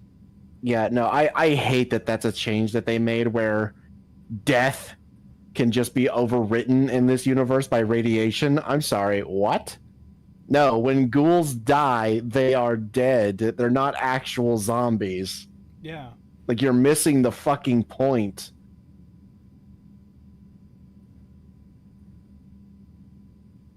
It's radiation magic. Look out, creates a Houdini splicer. Use the freeze plasmid to hold them in place. People die when they are dead. Yeah. Except for in this shitty game. Yeah. They're not actually dead. They can be brought back at any time. I hate this. I hate this so much. Like, I knew I wasn't going to like this, but this is genuinely fucking worse than I thought it would be. It's bringing a lot of memories back for me because I had forgotten most of this shit, and coming back to it and seeing it again, it's just reminding me how much I fucking hated this. Keep in mind, this is the fucking DLC that actually made me like write a public rant against Bethesda online. The first time I had ever done so. This shit was so bad, I actually did like a review of it and like how awful it was. And of course, then I got the fucking idiots coming in and being like, Bethesda put a dead kid in the game, okay? The guy who played Fallout with, I don't even remember the story. Some sad story about this kid who played Fallout games and he died, so they put him in the game as like a tribute. And apparently that just undoes any fucking criticism you could possibly have for this DLC because they did a tribute in it, so therefore you can't criticize it. Yeah, I fucking hate it. I hate fucking Bethesda shills. Yeah, they're some of the worst fucking people. Evan, yeah, he died of cancer, and they were like, oh yeah, we'll do a tribute. And fucking, of course, Bethesda shills use that as like they're fucking ace in the hole of like, you can't criticize this DLC, it's a tribute. Yeah, that's fucking scummy of them. Like, here's the thing that is tragic, that guy died. I do have genuine respect for Bethesda for honoring him by putting him in the game. Like, it's like, I hate the game, and if it was any other situation, if it was just like a normal dude they put in the game, I'd make a joke about like, oh yeah, you gotta be put in a shit game. But like, it's a genuine case where like they're doing something decent and respectable by honoring this dead kid. Okay, good job, Bethesda. Genuine respect for that. People taking that and using that as a defense for the game makes them incredibly shitty fucking people. Fucking every single person who has seen criticism of this game and they go to, oh, well, they put a dead kid in the game, you piece of shit. It's like, fuck. And they don't even care if you specify that, because I did the same thing. I said, like, hey, yeah, it's great that they did that. Like, kudos to Bethesda for, you know, having a tribute in the DLC and putting him in there. That's cool. But that doesn't negate the criticism of the DLC itself. Because I'm not even talking about Evan. Evan was not even a part of my fucking rant at all. They just randomly brought him up. And even after I specified that, like, yeah, kudos for that, but everything else is shit, that they did not fucking care. Like, not a single person who responded to me had anything meaningful to say. It was literally just, how dare you? How dare you shit on his legacy? Like, what? I'm not even talking about him. I never even brought him up. You did. It's fucking annoying.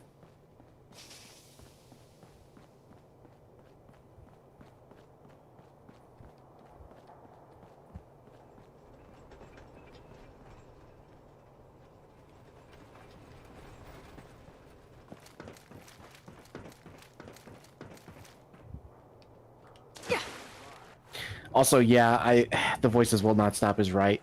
Bethesda did pat themselves on the back a lot for doing it too, which kind of removes the whole good boy points they get for doing it. Yeah, that I wasn't aware of. Fuck that.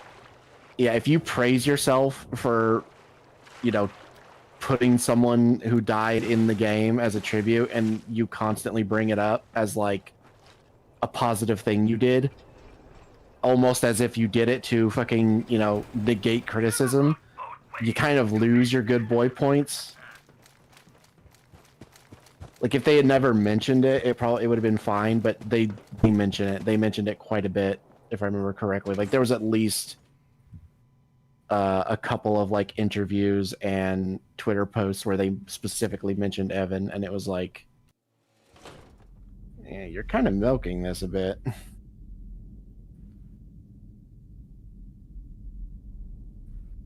Jesus, yeah, that's bad. Fuck that.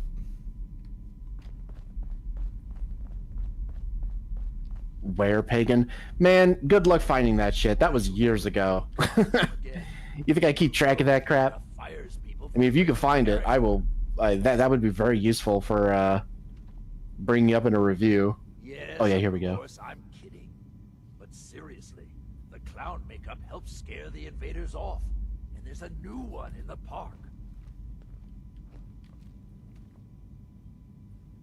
No, I don't think that's going to work this time. There's something different about this one.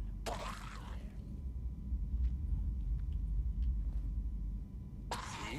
I can do that too. Now, stop squirming. Sorry. I know you can't help it. We just have to hold out till she gets back with a cure. Then we'll drive the raiders out and get the farm back in order. We'll fix this. I promise. There. Back in character. I need to prepare some more surprises for our visitor. So I'll leave you to find your way out.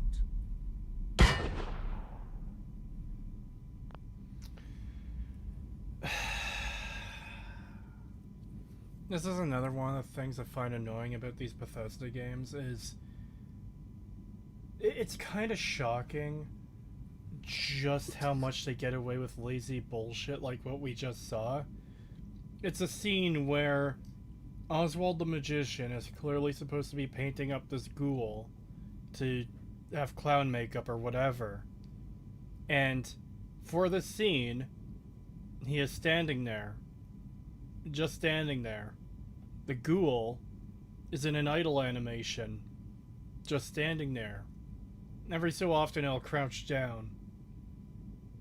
And this is a scene of him painting the ghoul. And somehow, like, this is fine. This is fine because they're a small indie company that don't have a lot of resources. But no. No one complains about this. No one cites this as a fucking issue. It's one of those things. It's one of those things where I could give it a pass if the rest of the game was good, kind of like how they did with New Vegas, but it's not. I mean, yeah, I'd still have a problem with it, but I'd be more forgiving of it if it was like the rest of the game was good. But like, it's just layers of crap upon crap upon crap is the problem. Yep. And like, I feel like any other game would have gotten fucking roasted for this kind of shit. You know? Oh yeah, for sure. Yeah, if this has been anything else, like a new modern game that came out that wasn't very good and they did that, people would shit all over that sort of thing.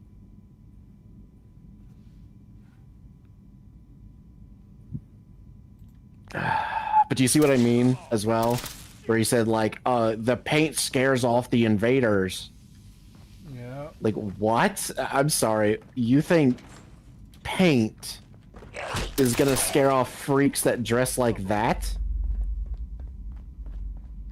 Like, yeah, right. Summer shorts.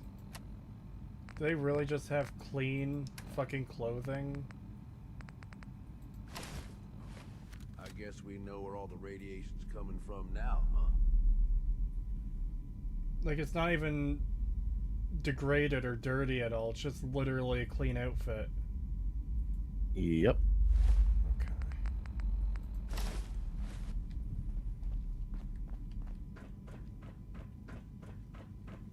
What do you mean this is where all the radiation is coming from? This is just Nuka-Cola lime.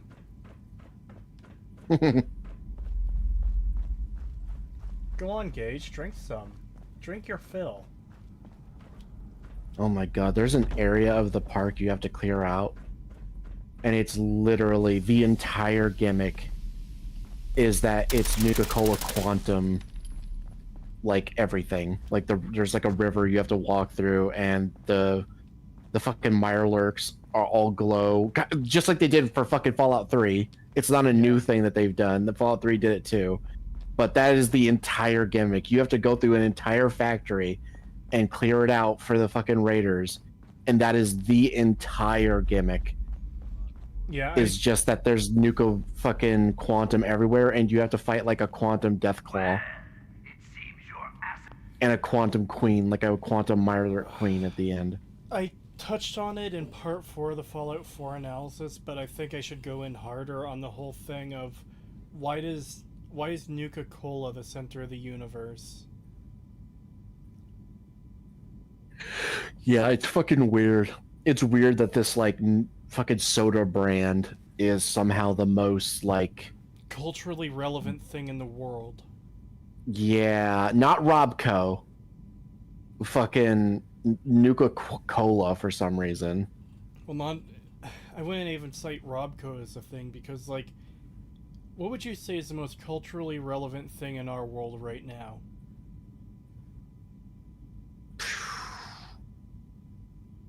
Well, maybe not right now. Over the past, like, 50 years.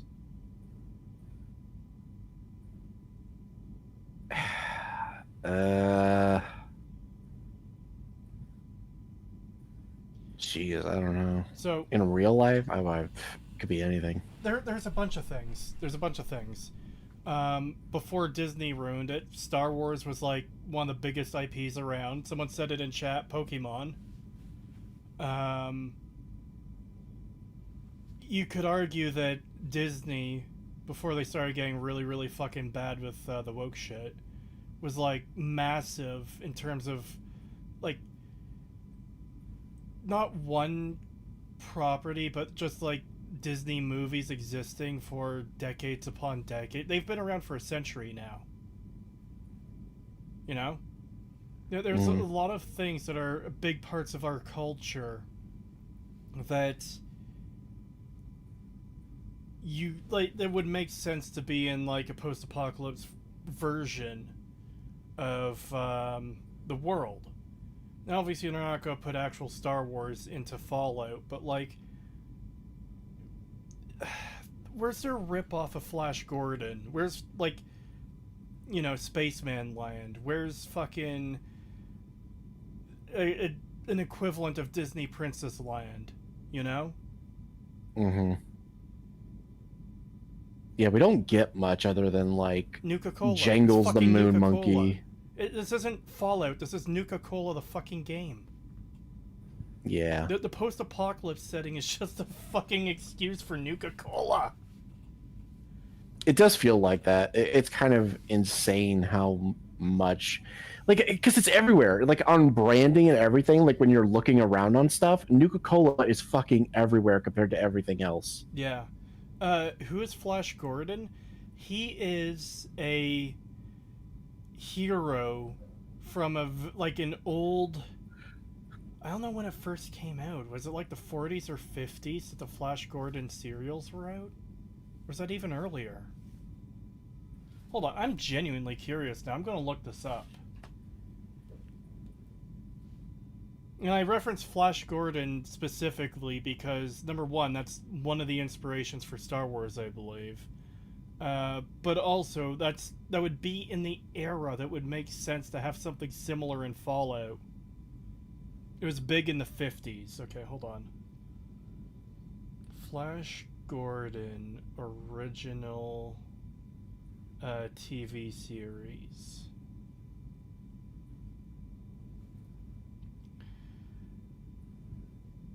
Alright, 1954, sci-fi, 2 seasons. Let's see. Did I say? Yeah, 1954. So here's the Wikipedia page.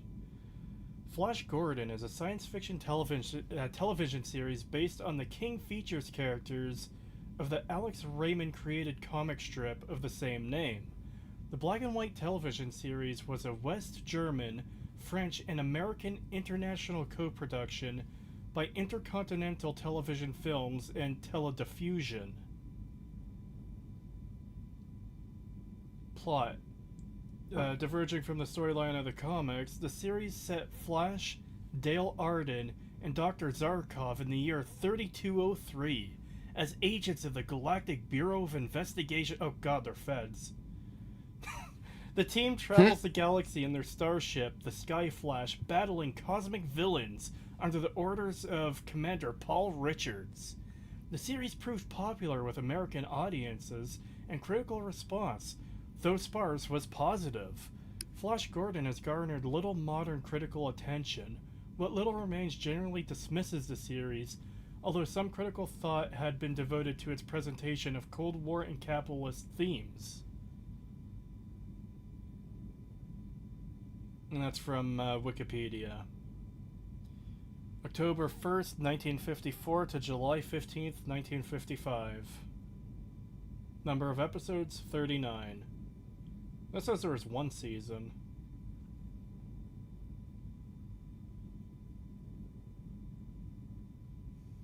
Now Kree's researching 1930s comics instead of playing Fallout 4. Understandable. The point is, that's something from the era where, like, the timeline divergence would be. So, like, Buck Rogers. Yes, that's another one. That I'm vaguely aware of. I think that was sci-fi too? Point is, Buck Rogers and Flash Gordon are super old series that would be relevant to, like, something like Fallout, where you do have this 1950s Americana world where, hey, what are people in this world gonna like and enjoy? Alternate versions of Flash Gordon and Buck Rogers. Like, why don't we get that? Why isn't... There's so much you can do with that as a concept for this world. But no, we get Nuka-Cola Land. We get cultists who blow their heads up. Then I guess it's time for our final act. Don't think I can Join pick me on this. the roof of King Cola's castle, and we'll see an end to this production.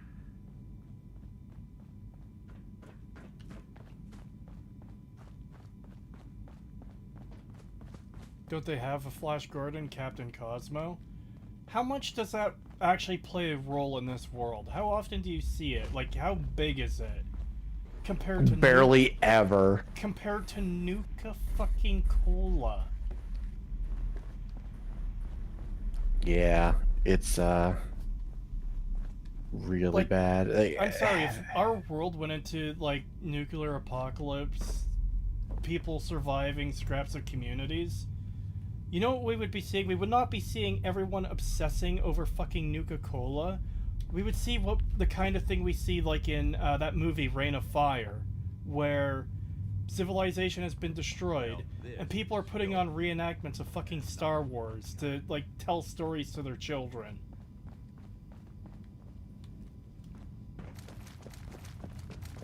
Do you have to go back out the main entrance where I came in from? That's fucking lame.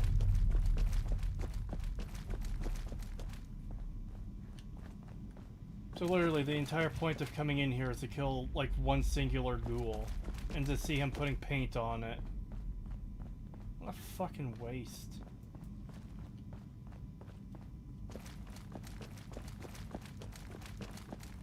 Are you saying you want more superhero LARPing? No, what I'm saying is, the world building for this game series is shit, because, like,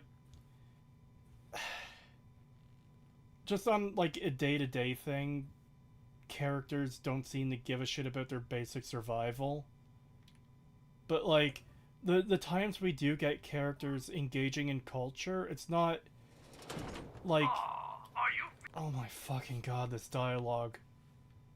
It's... We get characters obsessed with Nuka-Cola. We get Nuka-Cola theme park. Everything is fucking Nuka-Cola. Nuka-Cola was just another in-game item in the OG games, if I recall correctly. They've increasingly inflated its importance like a Funko Pop. Yeah. What annoys me the most is how obsessed every molecule of the game is with anything nuclear, nuclear-themed music, nuclear-themed advertising. Every bomb is the little boy. Yeah. Feeling lost? Pathetic.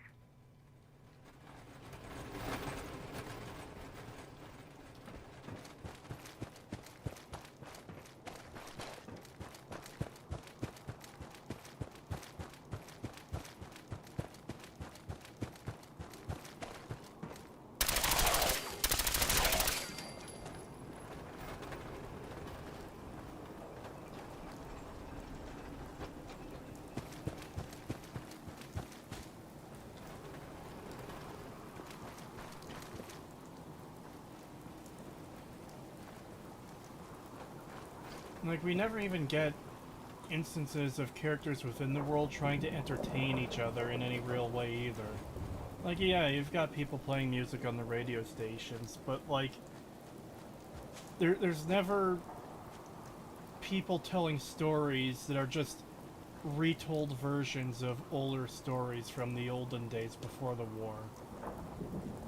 The one time we get something related to anything like that, it's the fucking stupid Silver Shroud quest. $2 from Austin Ustantine, thank you. Hush up and slurp the coke, Frigate. An angry face. Yeah.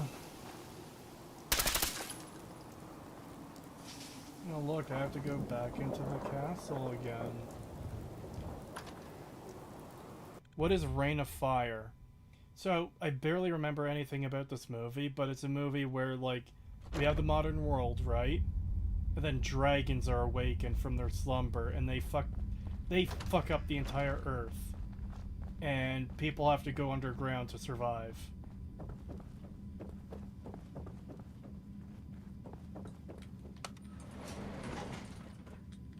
That's basically all I remember about it. That and that scene where, like, characters are reenacting Star Wars on stage to, like, tell stories to their children.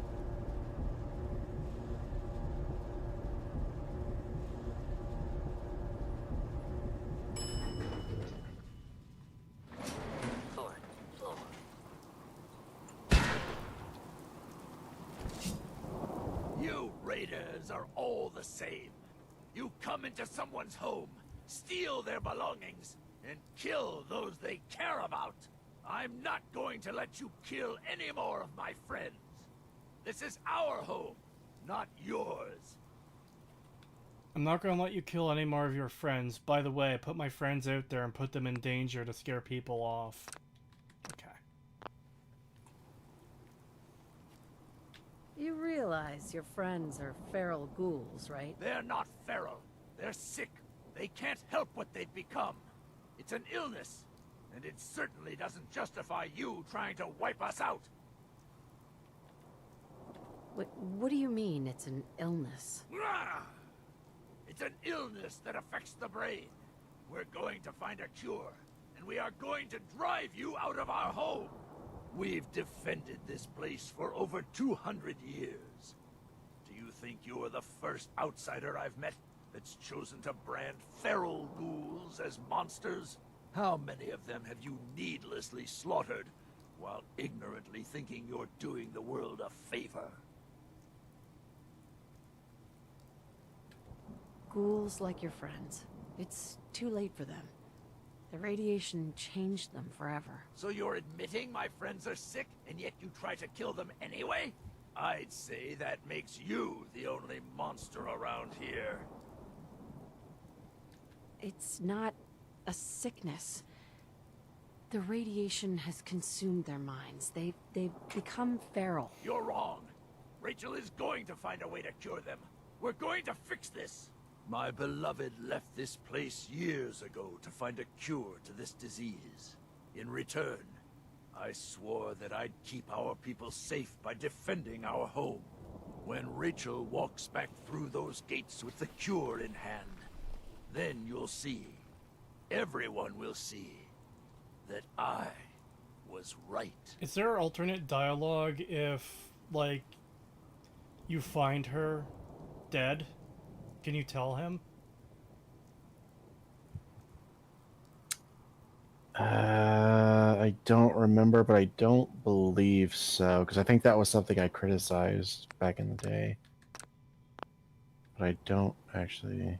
Really now? There is alternate dialogue, they're saying.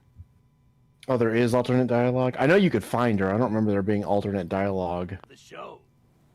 If there is a cure, the only way she'll find it is with Oh, your right, help. you skipped the fight. Yeah, that's right, you do.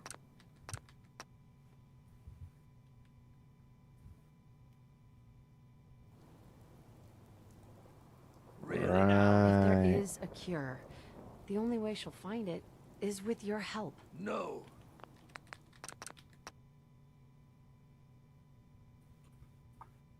Oh boy, more bots. If there is a cure, the only way she'll find it is with your help. No.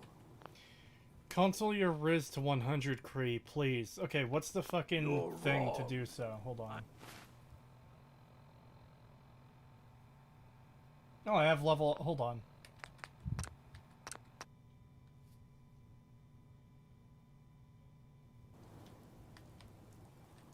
Really now? I don't need to use the console. Alright, is there one for, like... convincing people as well? Animal friend... Trade lines, party girl, inspirational, that's companions. No, there's none for talking your way through situations, because why would there be in a game where you can't fucking talk your way through situations 99% of the time? Black Widow? Sure. You're holding up the show. If there is a cure, the only way she'll find it is with your help. Maybe you're right. If Rachel is still out there, I'll find her, and we'll search for this cure together. I'll gather what remains of my friends, and we'll leave this place in your care. Don't worry about the radiation. It will no longer be a burden to you and your kind. Here, you should have this. Consider it an apology for misjudging you.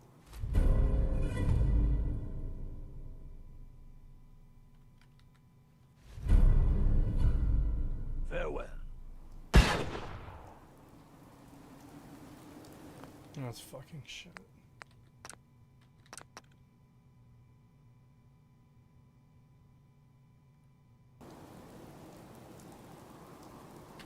I promise you, there is no cure. You'd be better off trying to find her so you can be together. You're wrong. There is a cure. There has to be. But maybe she needs my help. If Rachel is still out there.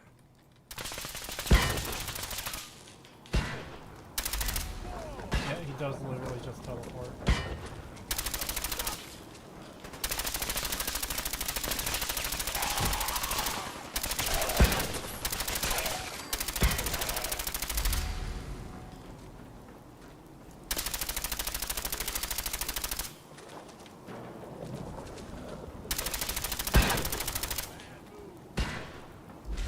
Wow, I see where they got the amazing mechanics for the fucking Starborn fight at the end of Starfield, too.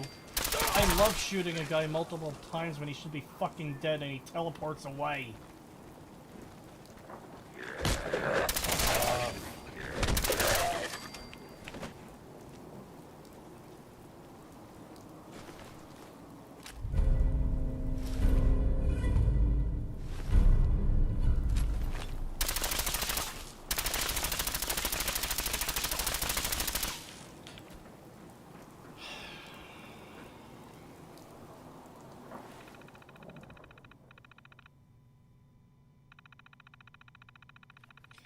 You murdered all my friends, you monster. But you make a good point, though. I'll go now and leave my home in your care. Take my sword, too.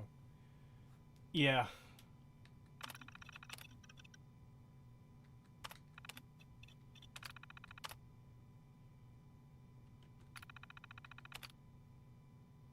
User O Oppenheimer signed in. Fuck off.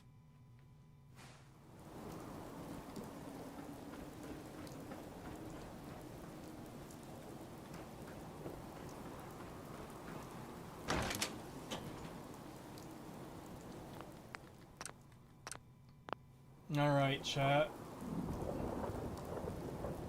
I have to bestow this kingdom to one of the 3 raider factions. His name is Oswald Oppenheimer? I guess it is.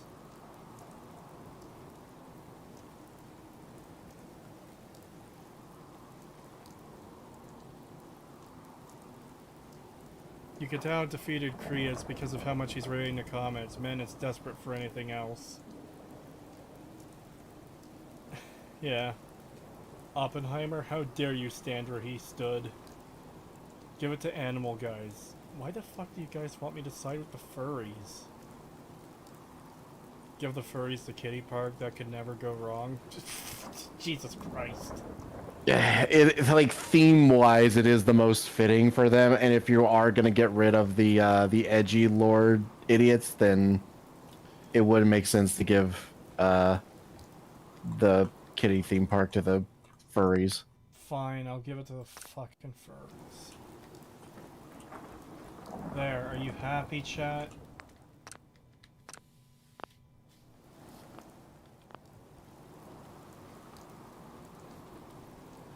Is there any other lore I'm missing from Kitty Kingdom, I don't think so, other than like the terminals in the farm. If you want to like know about how important like how is it to the analysis? Probably not that important.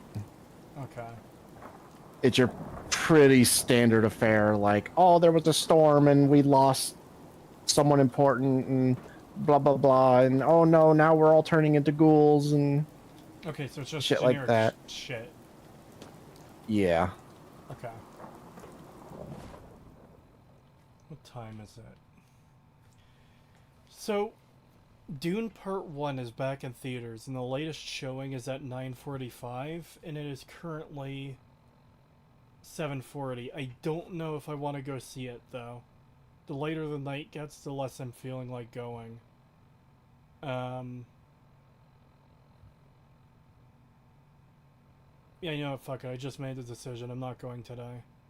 Maybe I'll go on, like, Wednesday or Thursday or something. So, Dune or more torture? Well, when you put it that way, maybe I should stop now and go see Dune. Kree, get the Dune bucket. Did you get the Dune Part 2 bucket, Kree? No.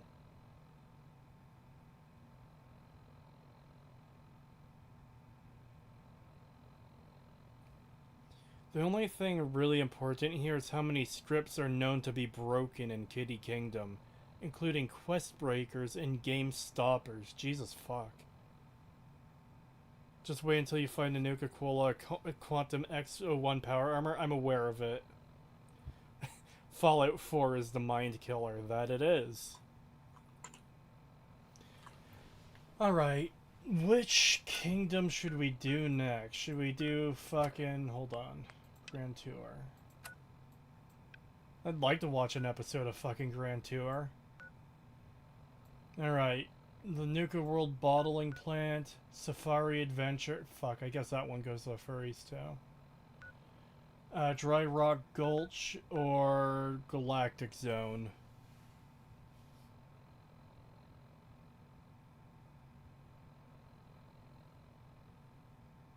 Which do you think, Pagan? Oh god, they're all so terrible. See, here's the thing that's dumb about the setup too, is when you're still down to 2 factions, it means an odd number of, like, areas. You know? Yeah.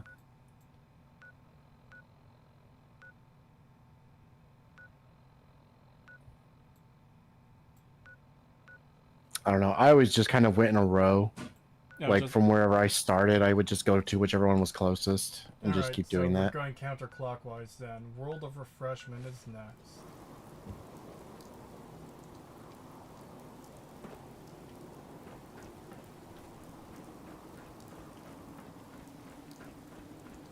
God, the stream is already 3.5 hours.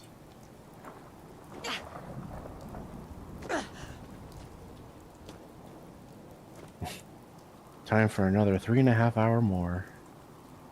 Oh, fuck that. I'm definitely not completing this shit today. Like, I'm all... I know I just said I'm not going to go to the movie tonight because I'm feeling less and less up for it, but I'm almost tempted to end the stream and play something else, fucking whatever it is. People were suggesting RimWorld earlier. I would be up for more MVM with you.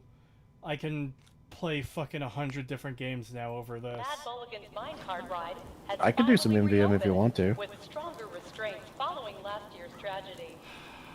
Let me do Refreshment Land. And then we can hop on MVM or something. How's that sound? Sure. I will end the stream at that point and start up a new one for that, just so they're separate.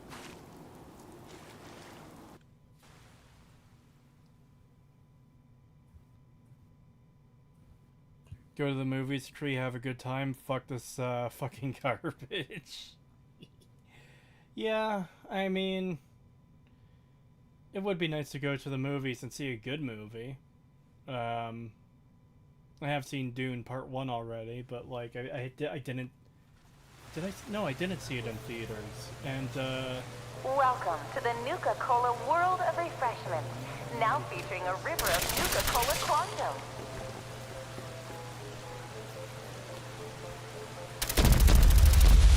Nuka-Cola Quantum. Twice the calories, twice the carbohydrates, twice the caffeine, and twice the taste. Nuka-Cola began its journey in the year 2042 when our founder, John Caleb Bradburton, was a budding chemist. so Nuka-Cola was invented in 2024.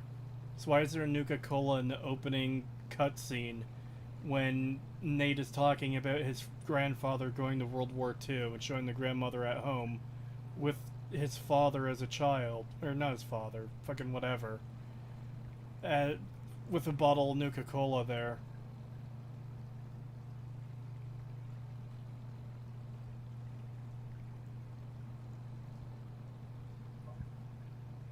Did I say 2024? I meant 2042. He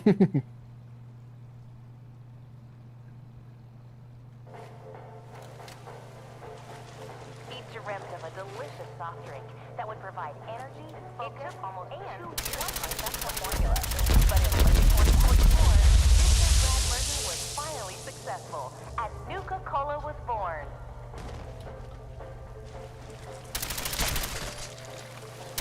It quickly surpassed other lesser beverages to become America's #1 favorite soft drink.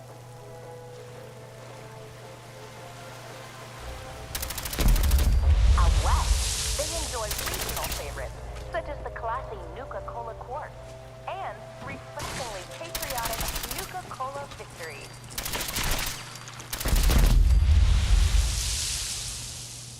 Or for those that prefer a timeless fruit-based beverage, they pick up a delicious Nuka-Cola.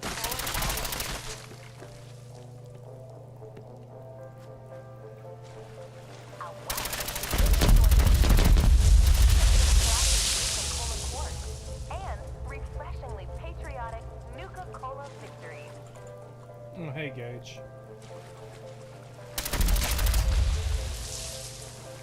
Didn't see you there, buddy. While out here on the East Coast, folks delight in the refreshment of an ice-cold Nuka drink, Nuka Orange, or Nuka Cherry.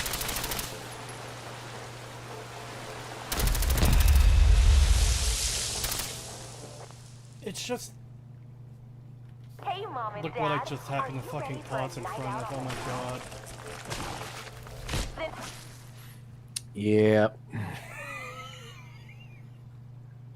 Yeah, that totally didn't fucking backfire.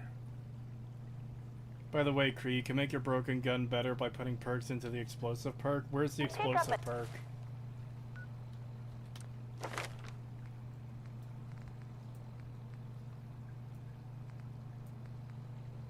Demolition expert.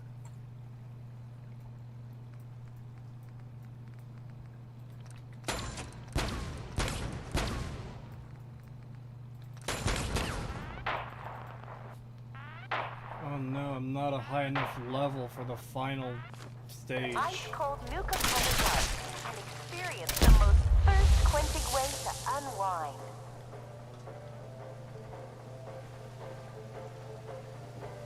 %35 alcohol by volume. Do not consume Nuka-Cola Dark if you're pregnant or planning on becoming pregnant.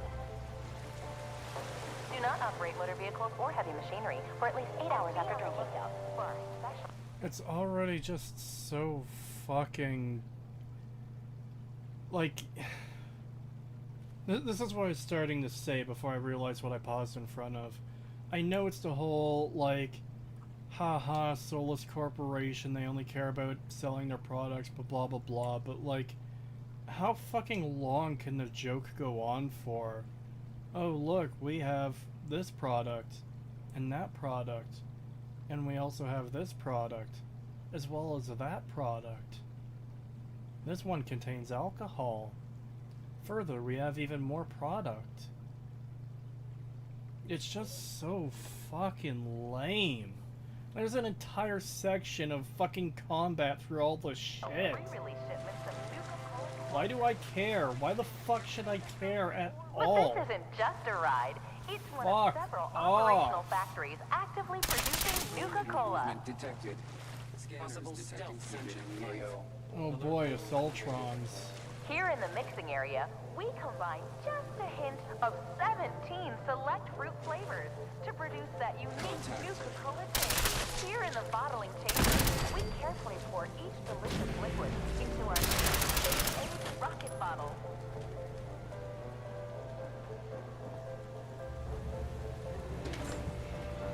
So sit back and enjoy the ride as we take you through the Nuka-Cola World of Refreshment.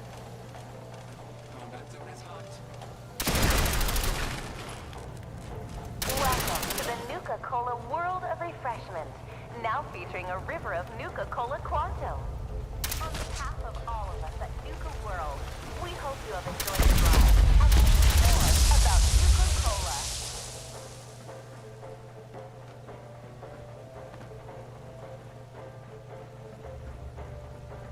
Nuka-Cola Quantum.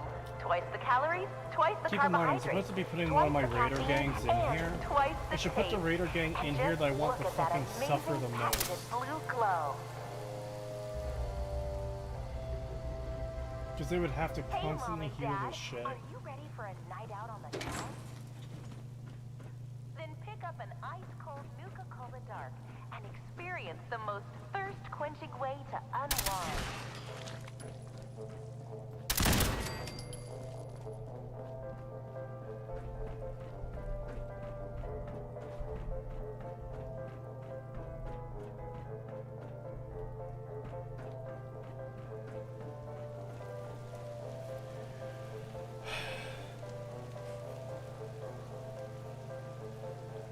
The whole thing is stupid because it proves Bethesda fails to understand Fallout. Who cares about society rebuilding when they can expand and retcon the pre-war world ad nausea? Yep. I'm pretty sure nobody would take this T-51B in 210 years, Lamau. This one I will give sort of a pass to because it's locked away in like a dungeon where it's like no one knows it's there unless they walk through and see it, and it's infested with deadly creatures. Like, okay, fine. That one I'm fine with no one scavenging yet. The ones that are egregious are the ones that are just sitting out in the open on the surface in plain sight.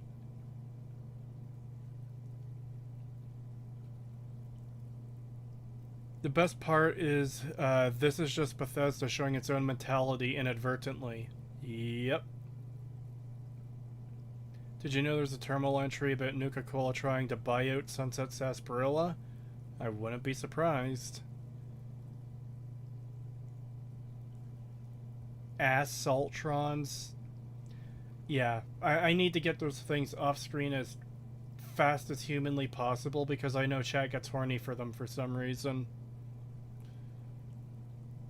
But you see, these lobsters are protecting the armor so no one has been able to take it. I mean, that is kind of a valid excuse. Again, if it's locked away in a building full of deadly monsters, no one's going to inherently know that it's there.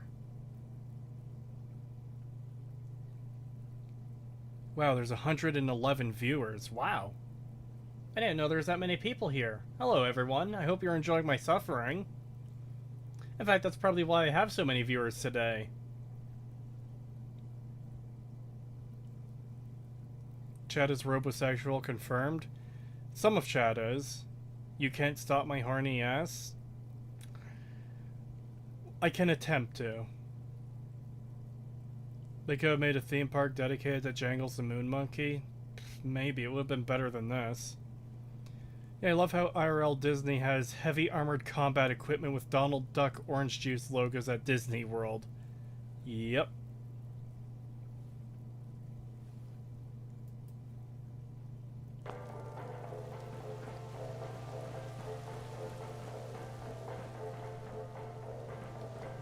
Remember, chat, they modeled every button on these terminals. They put a lot of detail into this game. I saw you in EFAP and have been enjoying your channel. Oh, well, thank you. It's very much appreciated. I had a lot of fun on that EFAP. And I hope you're enjoying my suffering playing through this shit-ass game. I hate it.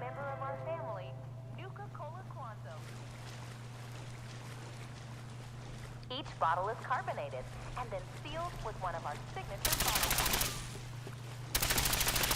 That blue glow isn't just for show clothes.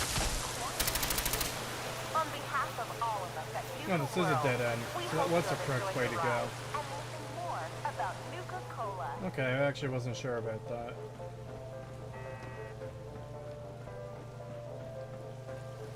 So sit back and enjoy the ride as we take you through the Nuka-Cola world of refreshments. God. I hate it. And now for a special surprise. This is where we produce the newest member of our family, Nuka-Cola Quanzo. Yeah, I came through here already. I don't know if there's anything here I need to deal with. Suffer, Kritosis. I'm suffering. God damn am I suffering. The worst one is the XO1 power armor locked in a pre-war building that contradicts the lore in Fallout. Yep, I've talked about that. It is fucking awful. 16 times the detail. Take the spacesuit? What spacesuit? I don't care about the... Oh, hello, Gage. Why are you always sitting?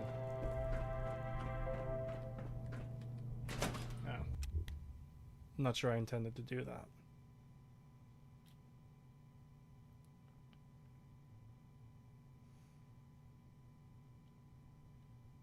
If you have hate in your heart, let it out. ML. Power! I mean, it's just fucking tedious more than anything.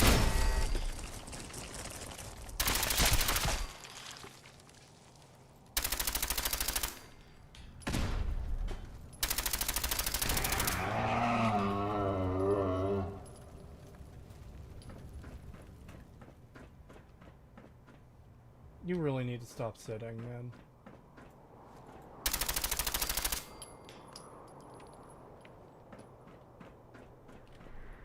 Oh yeah, I should probably track the quest for World of Refreshment. Clear the Nuka-Cola bottling plant's exterior. Clear the Nuka-Cola bottling plant's interior.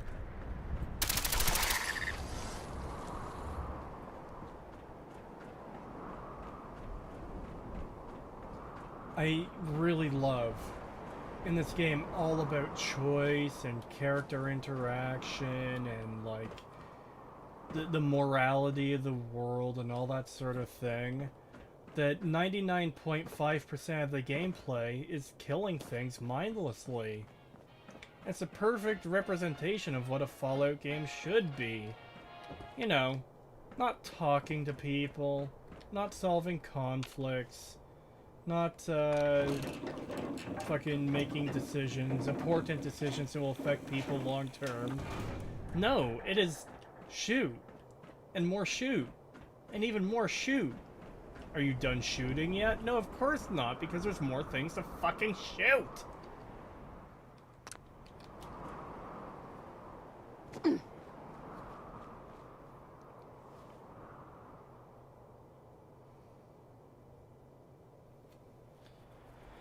You don't get it, Kree. Retcons are okay. Scientists retcon reality. Yeah. Reminder that Lover's Lab modders are more faithful to the lore than Bethesda? What the fuck?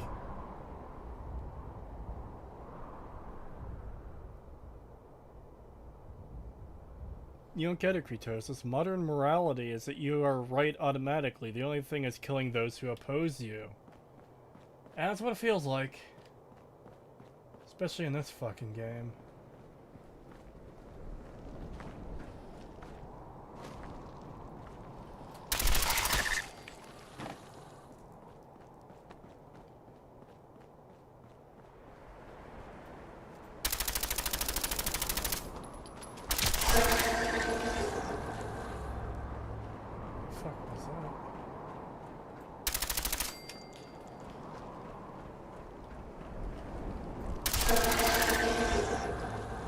A weird noise. Oh look, apparently I've cleared the exterior of the Nuka-Cola bottling plant. How wonderful. This is really engaging gameplay.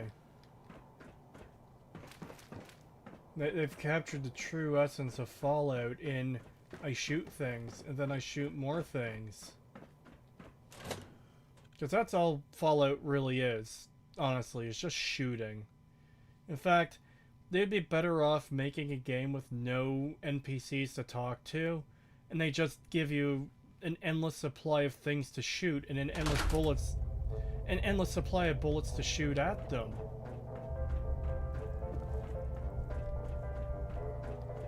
And more wacky, goofy, dumb, stupid fucking bullshit.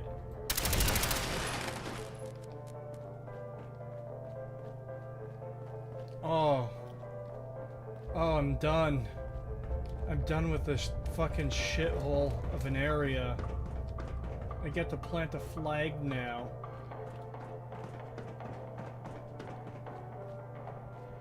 Did you kill the Marler Queen out back? Yeah.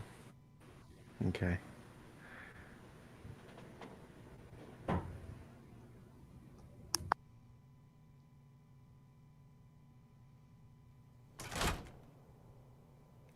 Kretosis is doubting the powers of the man who wants to write the great American novel.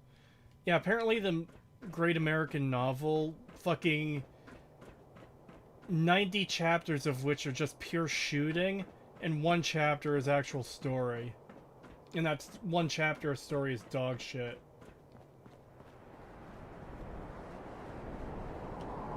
Great American novel. The fucking nerve to say that about this piece of shit.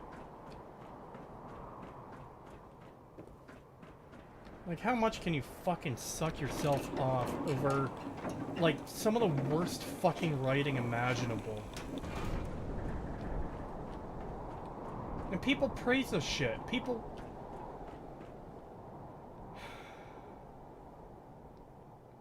I don't get it, man. I don't fucking get it. Who should I give this one to?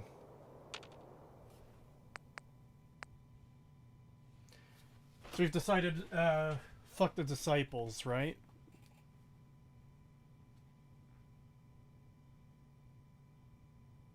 Reminder is that Starfield is worse than this. Yes, it is worse than this. Give it to the operators? Okay. The operators can operate the bottling plant. Seems to fit. I hate this. I fucking despise this.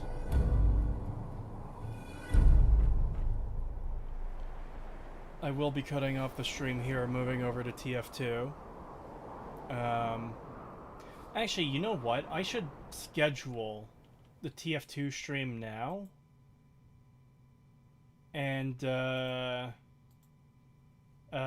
what's it called? Oh wait, no, I can't schedule another... No, I can schedule a stream while one is going.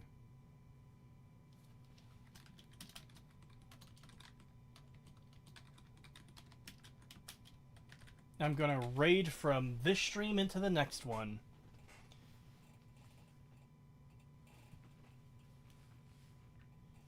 Once again, Kratosis flees his fate. I can only take so much crap at a time.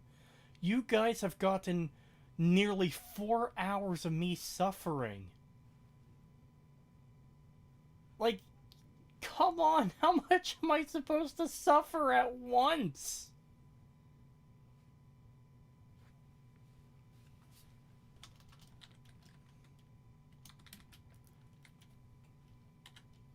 You know? Like, I need some break, I need some rest. Life is suffering? Yeah, because fucking Fallout 4 is in it. And building 2 Fort on Minecraft? Nice. I will obviously be returning to Nuka-World at some point. I don't know when. But it will be done. Okay?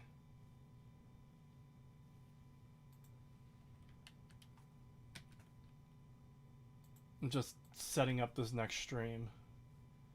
8:15, let's put 8:20 just to make sure I have a little bit of time in between streams. Next, yeah, set those up. Yes. Dust Bowl Ambrose. I'd like to say Dust Bowl in Minecraft. I'm gonna copy that stream key now,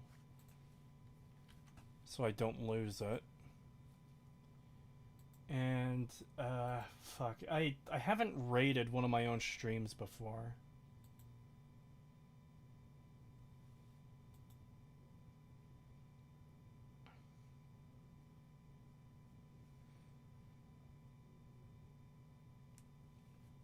God, yeah, I can't. I knew Nuka-World would be bad, but, like, what little story we've gotten has been complete crap. And, like, all of the gameplay is it's fucking nothing. It's just shooting things. It's so bad.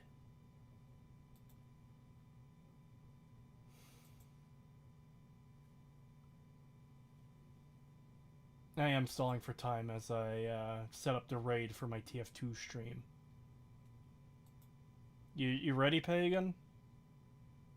Yep. Alright. I will end this stream here. Thank you for coming out, everyone. It's very much appreciated. I hope to see some of you in about 15 minutes for TF2. Maybe less than that. Maybe less than that. But yeah. Just go and end this stream and hop over there and start up the new stream. So, see you.